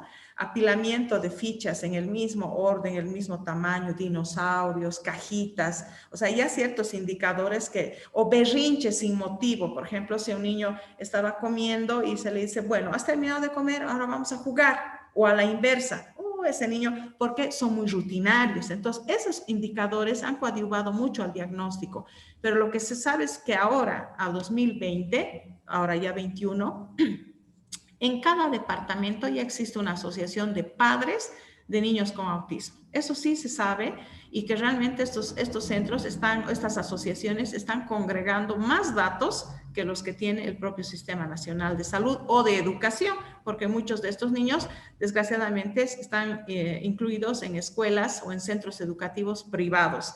El sistema educativo nacional, como hace un momento mencionaba, en realidad tiene muchas dificultades todavía para desarrollar, no más que una educación inclusiva, es decir, una inclusión educativa, ¿no? Todavía se denomina educación especial, digamos, para que estos niños sean de alguna manera formados por maestras integradoras y lógicamente el sistema no se autoabastece porque con un ratio de 20, 25 niños, o sea, que hayan 2 niños en la sala con estas características, desgraciadamente no responde a las necesidades que los niños en este caso tendrían que tener. Eso sacrifica 2 cosas, que los niños no puedan integrarse con los pares. Junto a una arquitecta tenemos una publicación muy interesante con la Claxo, digo interesante porque ella ha hecho lindas aportaciones, no pensé encontrarme con la arquitecta, pero que veo que al final, como dice Morán, todo está unido, ¿no? Todo es un complexos. Yo empecé con el gran problema de la integración sensorial y los niños estos que no pueden disfrutar de otros parques donde gritan, chillan todos los niños y ellos no toleran, ¿no? Y de pronto las mamás me decían, no es solo eso, no tienen bardas de seguridad, mi hijo tiene pánico subirse a uno de estos sitios porque o le falta un cinturón de seguridad o no tiene un antiderrapante o de pronto hay problemas con un parque que no es inclusivo. Entonces le comento a la arquitecta y la arquitecta me dice, evaluaremos los parques. Los parques están pensados para los normoniños, ¿no es cierto? Para un niño normotipo. Entonces, desgraciadamente, hay imaginarios excluyentes también a nivel de las escuelas. Las escuelas no están pensadas para estos chicos. Entonces, veríamos que parques, escuelas, centros educativos o recreativos ya van excluyendo al niño desde las primeras edades. O sea, no son amigables para poder recibir, no son inclusivos, no hay una arquitectura universal que los reciba y por lo tanto la mamá que no puede llevarlo al niño al segundo piso porque su capacidad vestibular no es buena, prefiere no llevarlo allá, entonces lo lleva a una escuela privada donde hay niños que tienen más o menos su misma condición, de preferencia, piensan que eso es lo mejor y cuando ya estos niños crecen ya no pueden integrarse con la diversidad de niños que tenemos, ¿no? Entonces, ese es otro gran problema. Bueno, me he pasado de las cifras a la problemática de la arquitectura. Creo que es peligroso dar la palabra a alguien que quiere comunicar muchas cosas, sí. Maravilloso, doctora, porque está muy, muy interesante todo esto que nos comenta. Muchísimas gracias. En el chat hay muchísimos mensajes agradeciendo tan interesante exposición. Y bueno, me parece que ya no hay preguntas más que mensajes de agradecimiento. No sé si gusta que hagamos otra ronda, a ver si alguien quiere tomar la palabra. Me hubiera gustado que nos comente un poco de la problemática, por ejemplo, de salud mental, quizás aprovechando que veía a Lourdes Cabero en la sala, ya que hemos hecho alusión a su trabajo y al importante informe emergido de la IPTK, por ejemplo. Creo que no está ya Lourdes, pero realmente nos llamó muchísimo la atención el que un informe de esa envergadura, por ejemplo, que indica que alrededor de los 12 años los niños inician el consumo de alcohol, y que muchos de estos están terminando en conductas delictivas, embarazos en adolescentes, etcétera, no tengamos, por ejemplo, en las salas de atención temprana, no tengamos en los centros de atención primaria, más bien dicho, psicólogos, ¿no? Es una cosa que realmente llama la atención porque estamos hablando de elevadas cifras que además considero que no es una problemática en Bolivia, ¿no? El uso de sustancias, el consumo de alcohol es una problemática muy grande y además sabemos los costes de los procesos de rehabilitación y las pocas posibilidades que tenemos en cuanto a, por ejemplo, sostener ese tipo de centros de rehabilitación que económicamente y que además rehabilitar esas condiciones ya que van a, digamos, de alguna forma alterar la química de los circuitos neuronales no es ya tan fácil, ¿no? Entonces, realmente necesitamos hablar de una psicología y de una salud mental de primer nivel. Creo que no la tenemos ya, Lourdes, lamentablemente. Bien, agradecerles a ustedes su atención.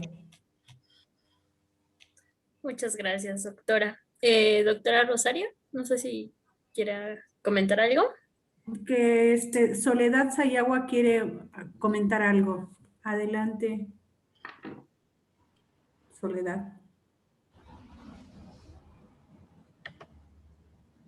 Dice una consulta. Muchas gracias, doctora. Maravillosa explicación. Una consulta. No sé si esté Soledad por allí. ¿No? Creo que no. No. Yo tengo un comentario, bueno, una pregunta, Ivonne. La vez que viniste a Querétaro, mencionaste cosas muy importantes relacionadas con la estimulación temprana, oportuna, que es algo que comentaste en este momento. Ah, sí, ya está aquí la pregunta de Silvia. Ah, no, no es cierto, es otra persona. Pero bueno, quisiera que nos pudieras comentar, ¿de qué forma se puede potenciar este proceso de estimulación temprana? O sea, para las personas que no tienen, por ejemplo, de asistirse personalmente los padres, ¿qué recomendaciones pudieras hacer? Yo creo que una de las, digamos, de las teorías que más hemos asumido y considero que además es integral y sus efectos son favorables hasta en estos niños que tienen una condición de orfandad y están en centros de acogida, es decir, están con madres sustitutas o con prácticamente cuidadoras que son otras adolescentes que también han crecido en condición de orfandad, ¿no? Creo que es ver justamente al niño en su primer año de vida, ¿no? Eso es esencial porque en el primer año de vida la neuroplasticidad pues va a permitir modelar ese cerebro realmente de una manera maravillosa, ¿no? En el entendido de que dice Torres Zuluaga, dice calor, ¿no? Color y en todo caso amor van a ser la tríada que va a permitir justamente hablar de estimulación ultratemprana. Durante la primera etapa de desarrollo del niño, lo que se recomienda sin duda es el estimular el sistema táctil. Recuerden que la piel es uno de nuestros órganos más grandes y a partir de la piel podemos comunicar muchísimas cosas, ¿no? Basta que una persona nos ponga la mano al hombro para decirnos que está con nosotros, basta que alguien nos dé un abrazo que comunica tanto, ¿no? Entonces, un apretón de manos, entonces va a ser eso muy importante. Otro aspecto importante que también destaca Torres Zuluaga es la mirada, ¿no? La mirada que es fundamental en este tiempo donde los ojos no traspasen al otro, ¿no es cierto? No pasemos por el hijo porque tenemos muchas cosas para hacer y prácticamente no hagamos esa barrida. Otra recomendación importante desde Boita, sobre todo, es trabajar el sistema motor. O sea, dejar que la exploración durante el primer año de vida sea justamente uno de los sistemas que le permitan la organización de las conductas. De hecho, Schellenberger y Williams plantean justamente que muchos problemas de atención, muchos problemas, por ejemplo, de concentración, de resolución de problemas, van a tener que ver con las conductas primeras, de que el niño organice su sensorio, de que el niño integre con su sistema motor, de que desarrolle ajustes posturales, ¿no? A veces vemos niños que no pueden ni atender este tiempo peor porque hasta pasan clases en las camas, en los sillones, ¿no es cierto? Entonces, todo eso va a impedir que el sistema desarrolle ajustes posturales. Entonces, la estimulación temprana o la ultra temprana o la estimulación adecuada, por ejemplo, para un niño con hiperactividad, déficit de atención, van a tener sus variantes. Y creo que lo más importante en este periodo es empoderar a las madres. Es decir, nunca va a haber tantos terapeutas como para que atienda a cada uno de los niños, ¿no es cierto? Y lo que tenemos en todo caso que hacer es enseñar la cultura de la estimulación ultratemprana que señala Basso, y eso quiere decir la estimulación desde el propio vientre a esa construcción de cuna simbólica que tiene que fomentar la atención primaria. Entonces, una embarazada cuando va al control del embarazo, no solamente va a tallar, va a pesarse y va a ver si es que el niño está fisiológicamente marchando todo bien, sino además a esas indicaciones que debe dar un profesional de la salud mental, ¿no es cierto? Por ejemplo, la organización de los sueños del niño, muchos niños que crecen en la calle, que ya de hecho se conoce que el estrés, por ejemplo, afecta el crecimiento de uno de los centros más importantes como es el hipocampo. Sentir miedo nos atrofia el hipocampo, nos hace liberar neurotoxinas, glucocorticoides que nos agreden justamente la capacidad de desarrollar y crecer adecuadamente. Entonces, el amor, el cariño, el apego seguro de alguien cierto que va a estar si algo me pasa, ¿no es cierto?, va a ser muy importante para que estos niños establezcan y generen, segreguen endorfinas, segreguen neurotransmisores que favorezcan ese crecimiento y eviten el miedo, el temor. Por ejemplo, la violencia doméstica tiene un efecto muy, muy negativo sobre el cerebro de los niños. Eso, por ejemplo, los padres a veces no conocen en los entornos. Alguien hablaba, por ejemplo, del área rural y los niños con discapacidad viviendo en condiciones precisamente en las cuales el entorno no es favorable.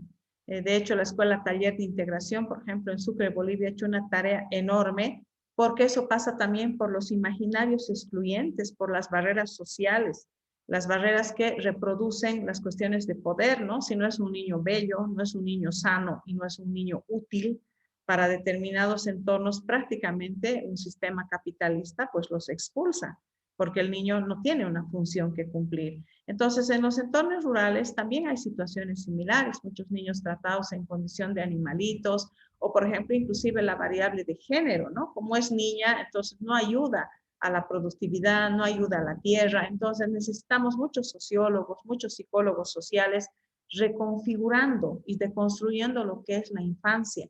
El proyecto ha generado alguna información bibliográfica, tenemos muchos artículos, por ejemplo, escritos por sociólogos, filósofos, ¿no? Cómo se da, por ejemplo, esa exclusión del cuerpo feo, del cuerpo inútil, del cuerpo enfermo, ¿no? Del cuerpo permanentemente enfermo y cómo es una condición indeseada para todos.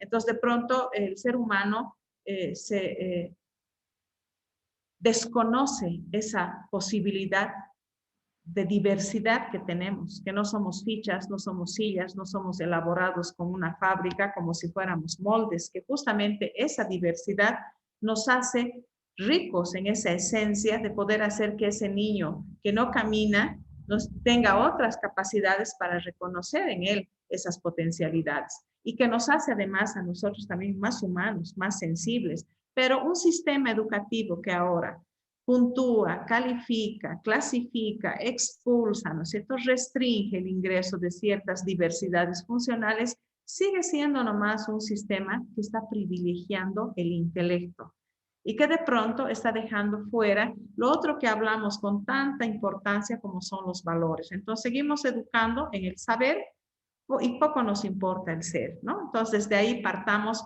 para hablar de lo que es estimulación psicomotora en la medida que el niño se adecua a sus necesidades y no pretendamos hacer de la educación un proceso de normalización, ¿no? De esa normalización y ese ideal de normotipo y ese ideal de belleza que tenemos y ese ideal de funcionalidad y ese ideal de desempeño académico, por ejemplo, que sigue sosteniendo desgraciadamente la escuela y el sistema educativo. Entonces, imagínense cómo es la condición de los niños con discapacidad, que desgraciadamente, por ejemplo, en muchos casos como el síndrome de Down, ¿no es cierto?, por sus características genéticas, en muchos municipios, en muchas poblaciones se está extendiendo justamente porque necesitamos educar a las familias y a las comunidades en lo que es la prevención de la discapacidad también, porque entre familiares muchas veces se repiten las cargas genéticas y la incidencia, por ejemplo, la prevalencia de Down, por ejemplo, en Bolivia está aumentando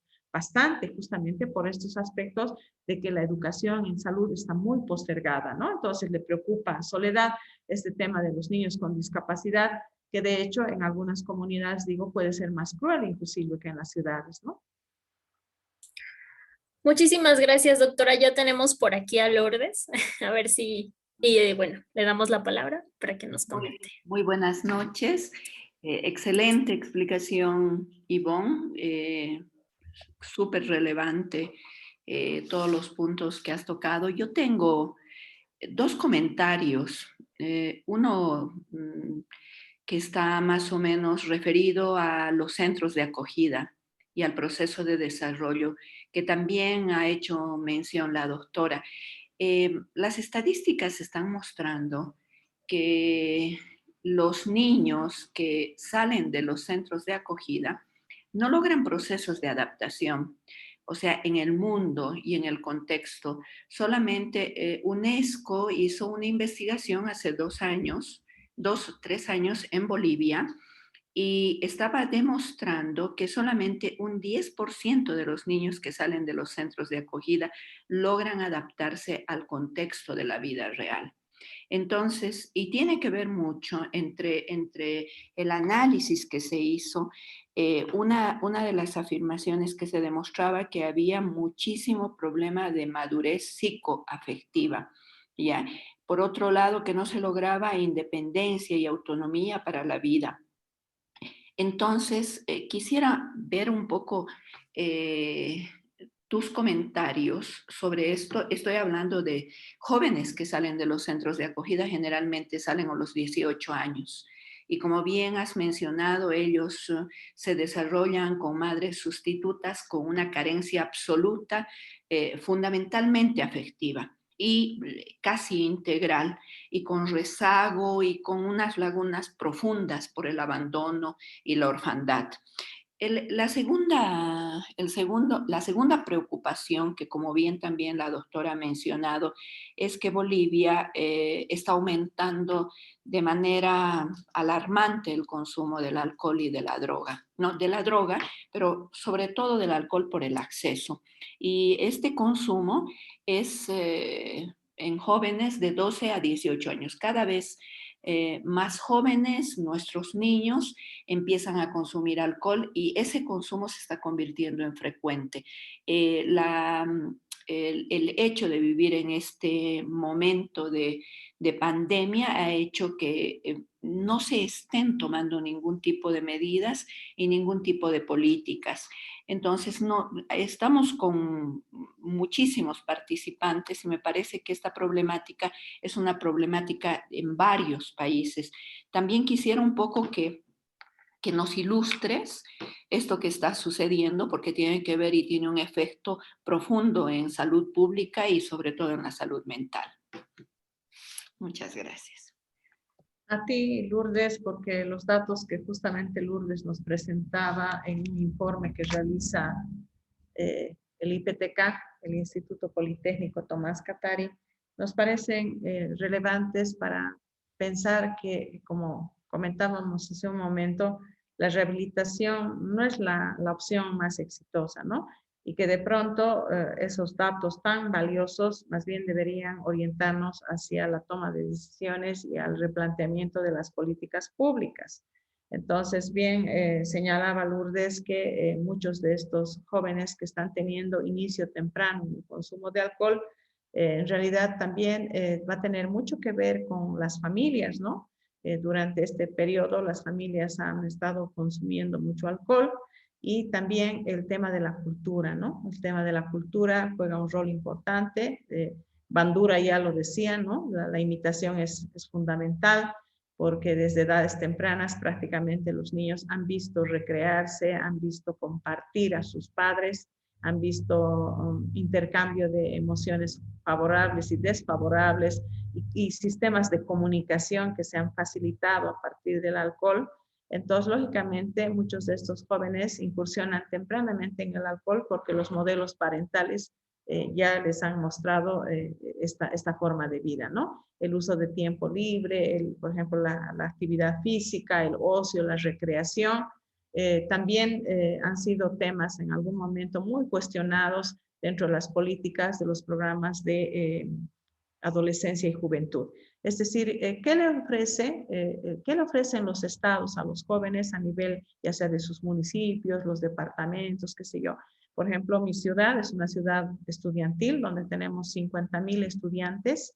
Es una ciudad de 300,000 habitantes donde cada año recibimos 50,000 habitantes o estudiantes en la universidad.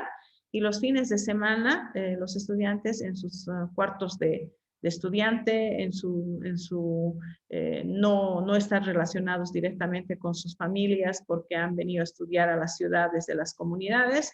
Los fines de semana no tienen una agenda que les permita, por ejemplo, usar su tiempo libre.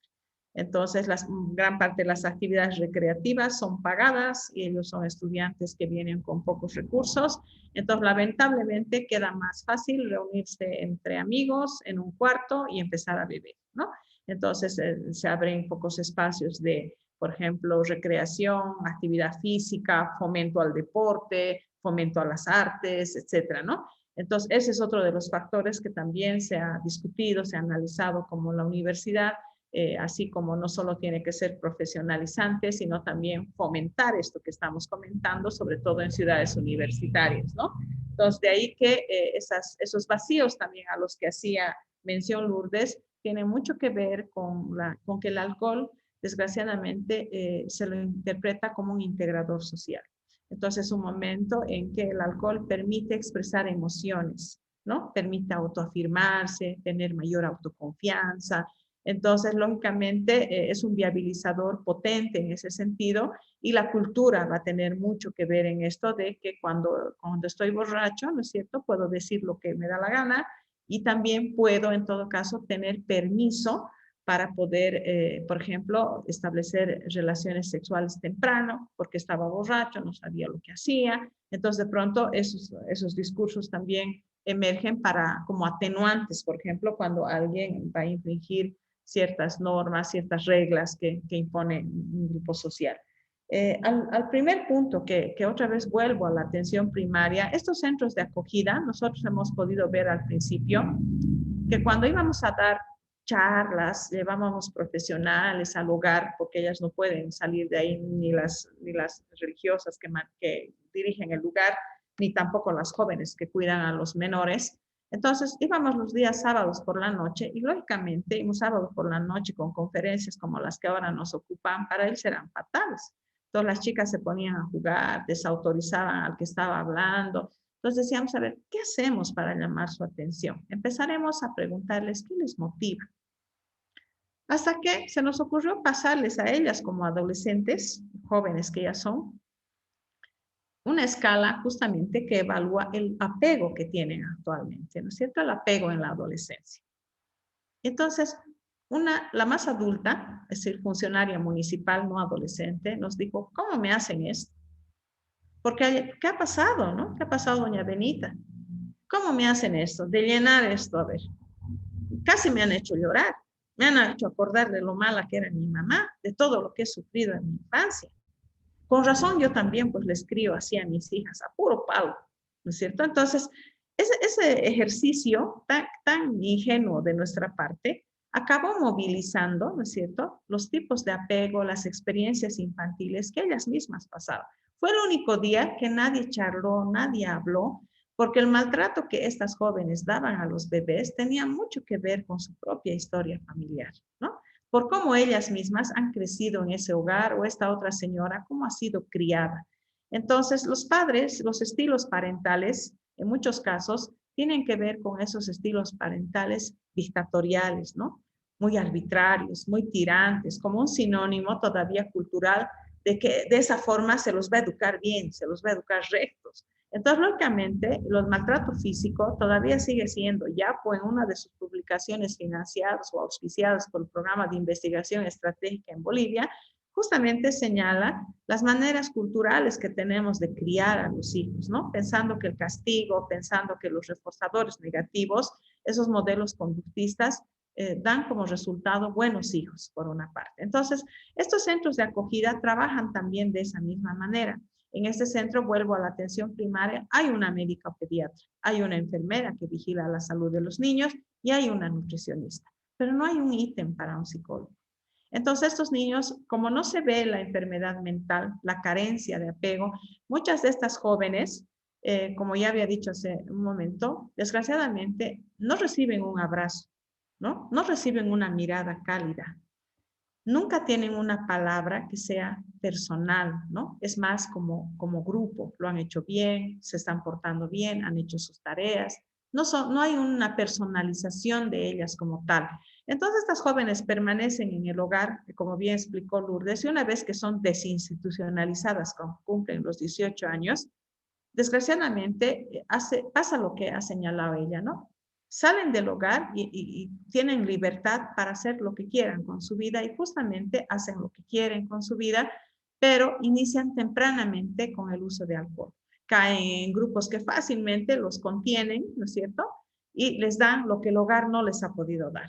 Y en el caso de las niñas, generalmente los datos que muestran revelan justamente que se embarazan con la primera pareja que conocen, desgraciadamente, porque realmente nunca han recibido un abrazo, ¿no es cierto? Entonces, el primero que abraza, el primero que dice cosas bonitas, lógicamente acaba haciendo que ellas no experimenten ya, por ejemplo, acercarse a otras relaciones, sino directamente se embaracen y sus relaciones, por lo general, dado que son temas, en el caso de religiosas, son temas muy restringidos, la educación sexual, por ejemplo, realmente con mucha limitación, mucha vigilancia, piensan que bajo esos modelos, digamos, cerrados de educación, van a cuidar su salud. Y es justamente todo lo contrario. Entonces, ellas salen de la institución y muchas de ellas a los 18 años ya están embarazadas, ¿no? Entonces, esa problemática es una problemática que creo que, bien decía Lourdes, pasa en todos los centros de cuidado y de pronto el Estado, que es el responsable justamente de las políticas públicas del país, debieran sorprenderle las cifras que podemos observar y por qué, digamos, no bajan estos índices que tenemos de embarazo en adolescencia. Entonces, crear un programa, aperturar información en las escuelas, en las plazas, en las redes sociales, no es un mecanismo que esté dando resultados, ¿no? Entonces, tenemos que encontrar justamente esos vacíos a los que hacía mención Lourdes, que tienen que ver con la afectividad, que en este caso los niños no desarrollaron ese apego seguro durante la infancia. Entonces, hoy en día se puede evaluar ese apego, se puede mejorar la calidad del apego que están teniendo estos niños y eso es atención primaria. Muchísimas gracias, doctora. Aquí en el chat tenemos dos preguntas más. Las voy a leer juntas. Creo que pueden tener algunas coincidencias. Entonces, Silvia pregunta, ¿cómo podemos apoyar a los alumnos con discapacidad intelectual en su aprendizaje escolar? Y Isela Chávez nos comenta, doctora, soy maestra de ballet y tengo una alumna con discapacidad. La incorporo al grupo y toma la clase normal. Trata de hacer lo que más se puede de los ejercicios. ¿Qué me recomienda para poder ayudarla al proceso de la clase? Bien, una bajo las cuestiones que se trabajan desde la discapacidad es, por ejemplo, romper con el capacitismo, ¿no es cierto? Romper con el capacitismo y pensar que todos estos niños tienen que estar orientados hacia la normalización. La normalización es un ideal, ¿no? No existe la norma como tal. En ese sentido, creo que incluir a la niña dentro con sus pares es una de las mejores estrategias.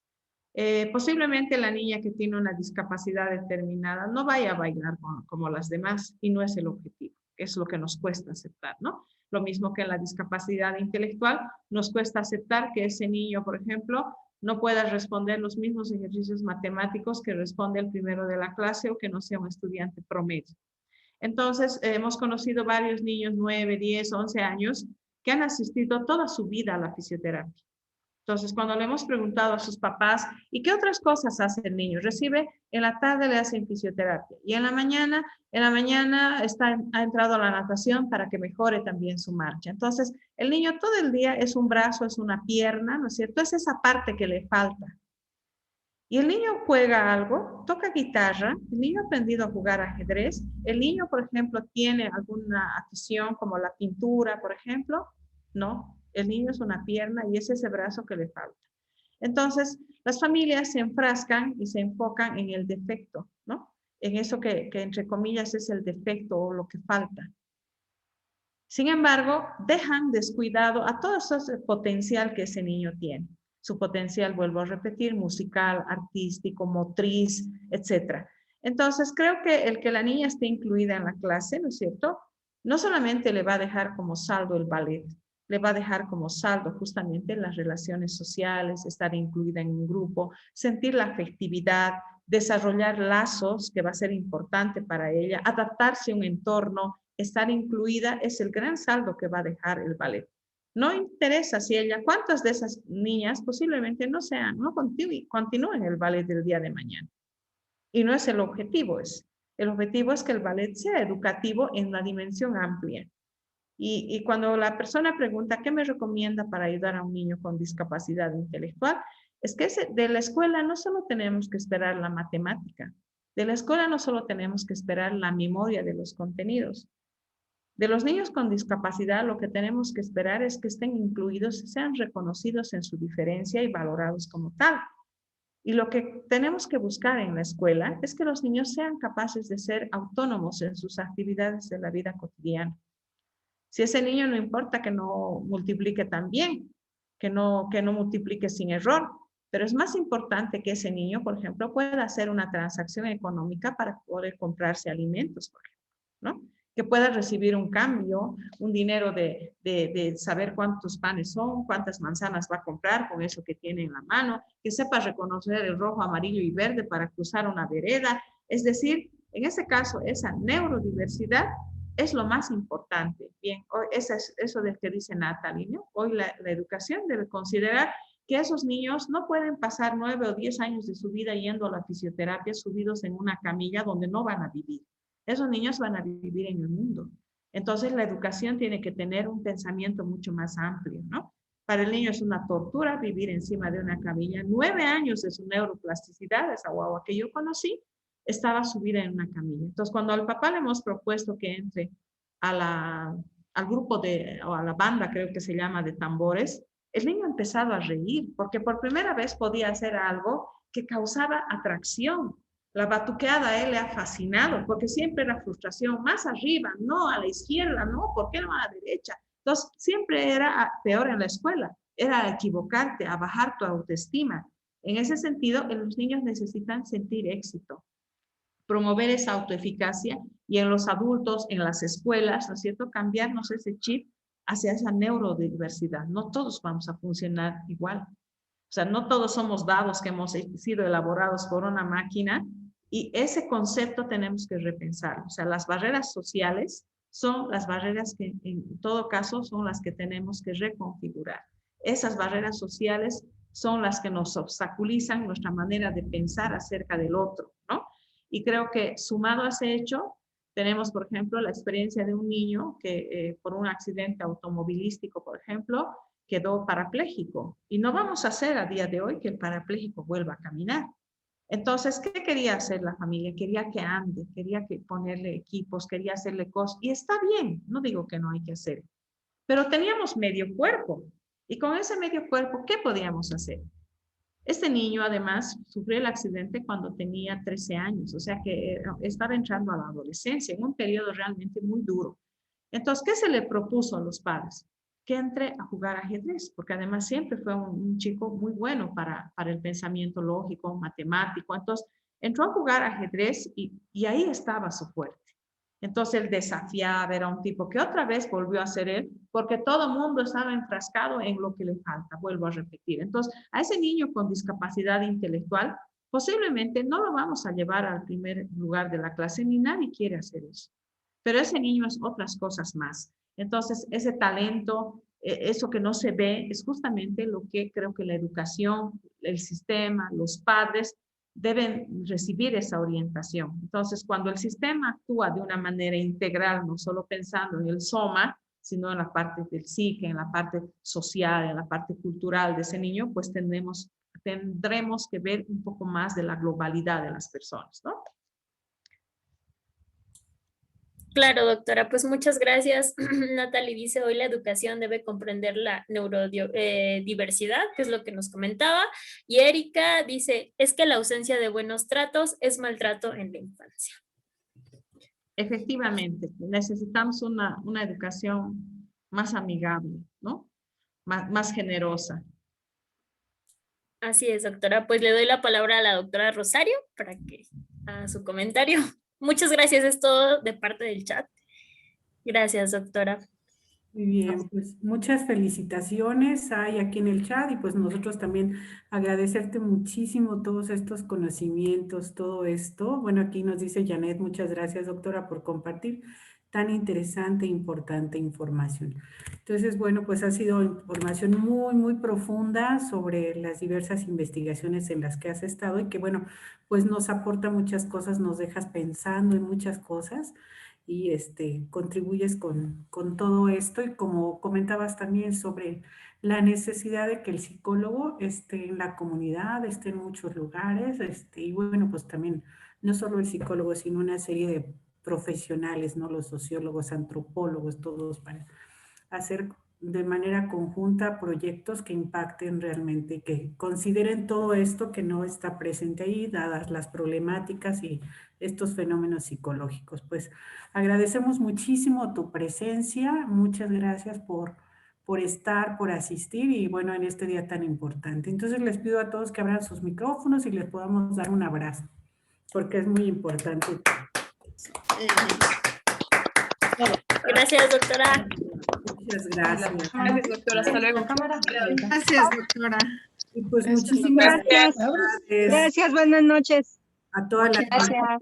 a todas las grandes mujeres que están por aquí, bueno, y también a todos los hombres que nos acompañan, por supuesto. Bueno, les vamos a dejar poner el cartel de nuestra próxima conferencia, que es igual, será a las 7 p.m. Están cordialmente invitados. 3 problemas estructurales de la psicología que afectan su legitimidad y estará el maestro Edgar Barrero Cuellar de Colombia también. Entonces los esperamos para el próximo lunes. Bueno, aquí dice Betsa, hermosa conferencia. Buenas noches para todos. Patricia Hurtado, y pues muy buenas noches a todos. Muchas gracias por estar, muchas gracias por su presencia.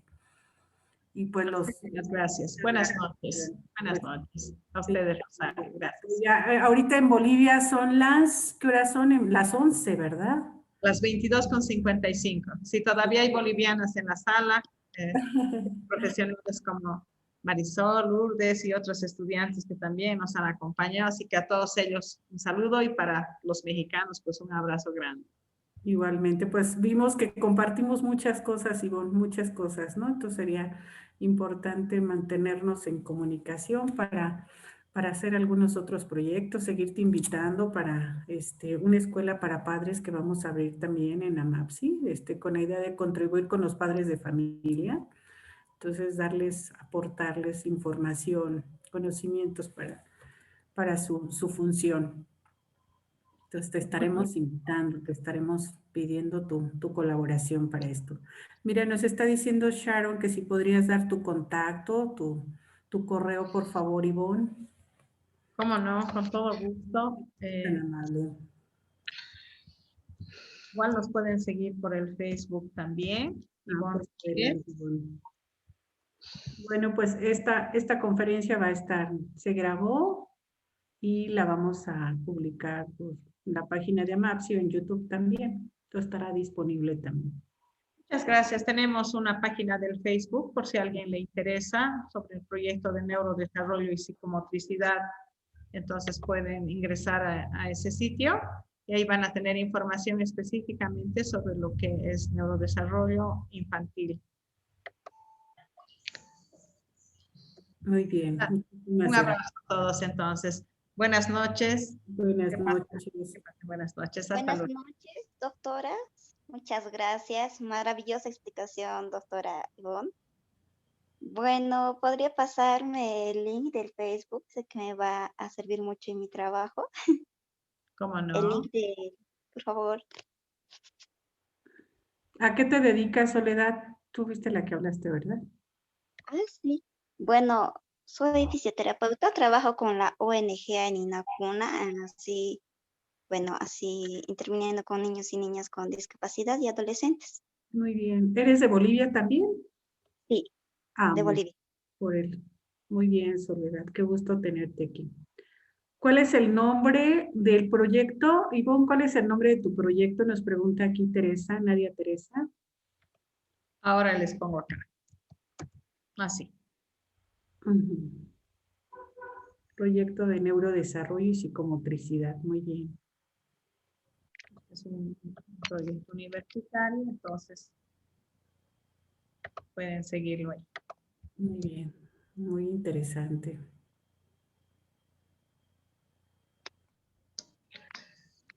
Saludo, Matilde. Bueno, me despido y también yo me imagino que vamos a estar ya ahora enganchadas en la siguiente presentación, pues el título está bastante atractivo Así y es. va a ser un gusto poder seguir también las exposiciones y conferencias que tengan Rosario. Buenas noches para todos. Claro que sí. Muchas gracias, Ivonne. Que estés muy Buenas bien. Un noches. abrazo enorme. Buenas noches. Buenas noches. Buenas Hasta noches. luego. Hasta luego, muchas gracias. Hasta luego. Pues vamos a poner la Gracias, buenas canción de noches, Silvio hasta luego. Rodríguez para terminar este día así con sabiendo que somos grandes mujeres. Gracias.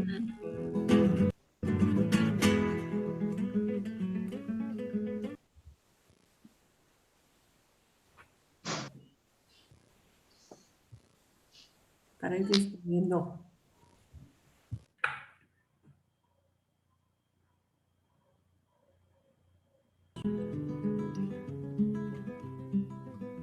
Hacia la estrella de aquella otra madre mayor. Y como los recogía del polvo teñido para enterrarlos debajo de su corazón.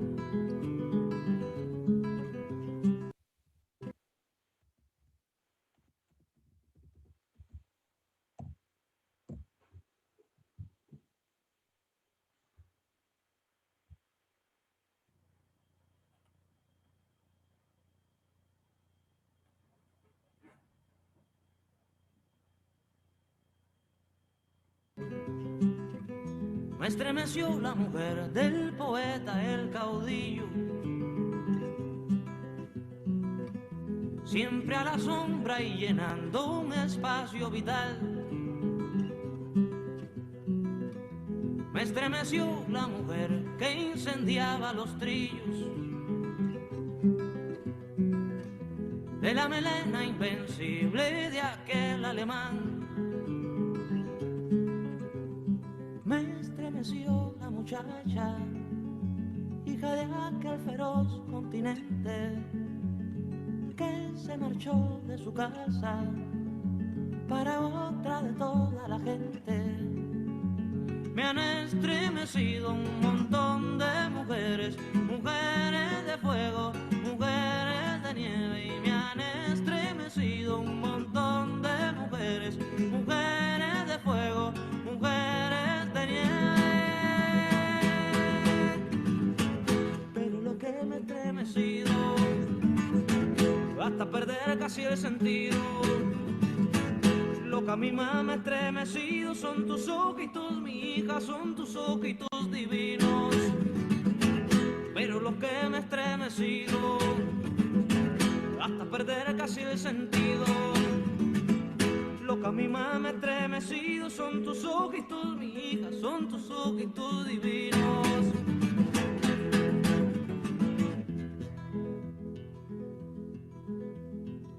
Me estremeció la mujer que parió 11 hijos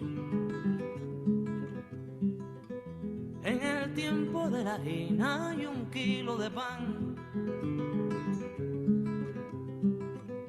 Y los miro endurecerse mascando carijos. Me estremeció porque era mi abuela además.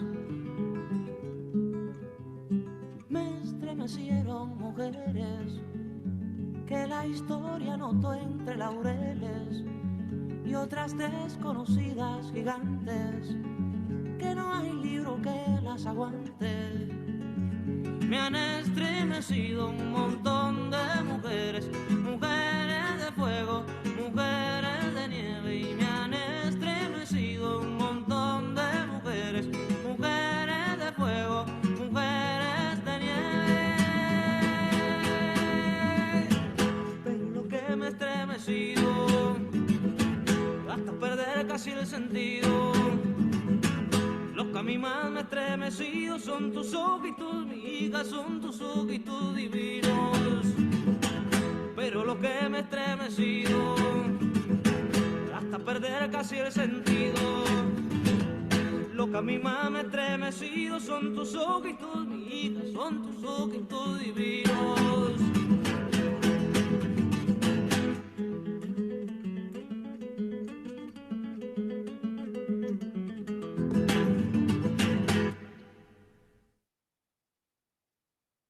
Muy buenas noches a todos. Muchas gracias por acompañarnos.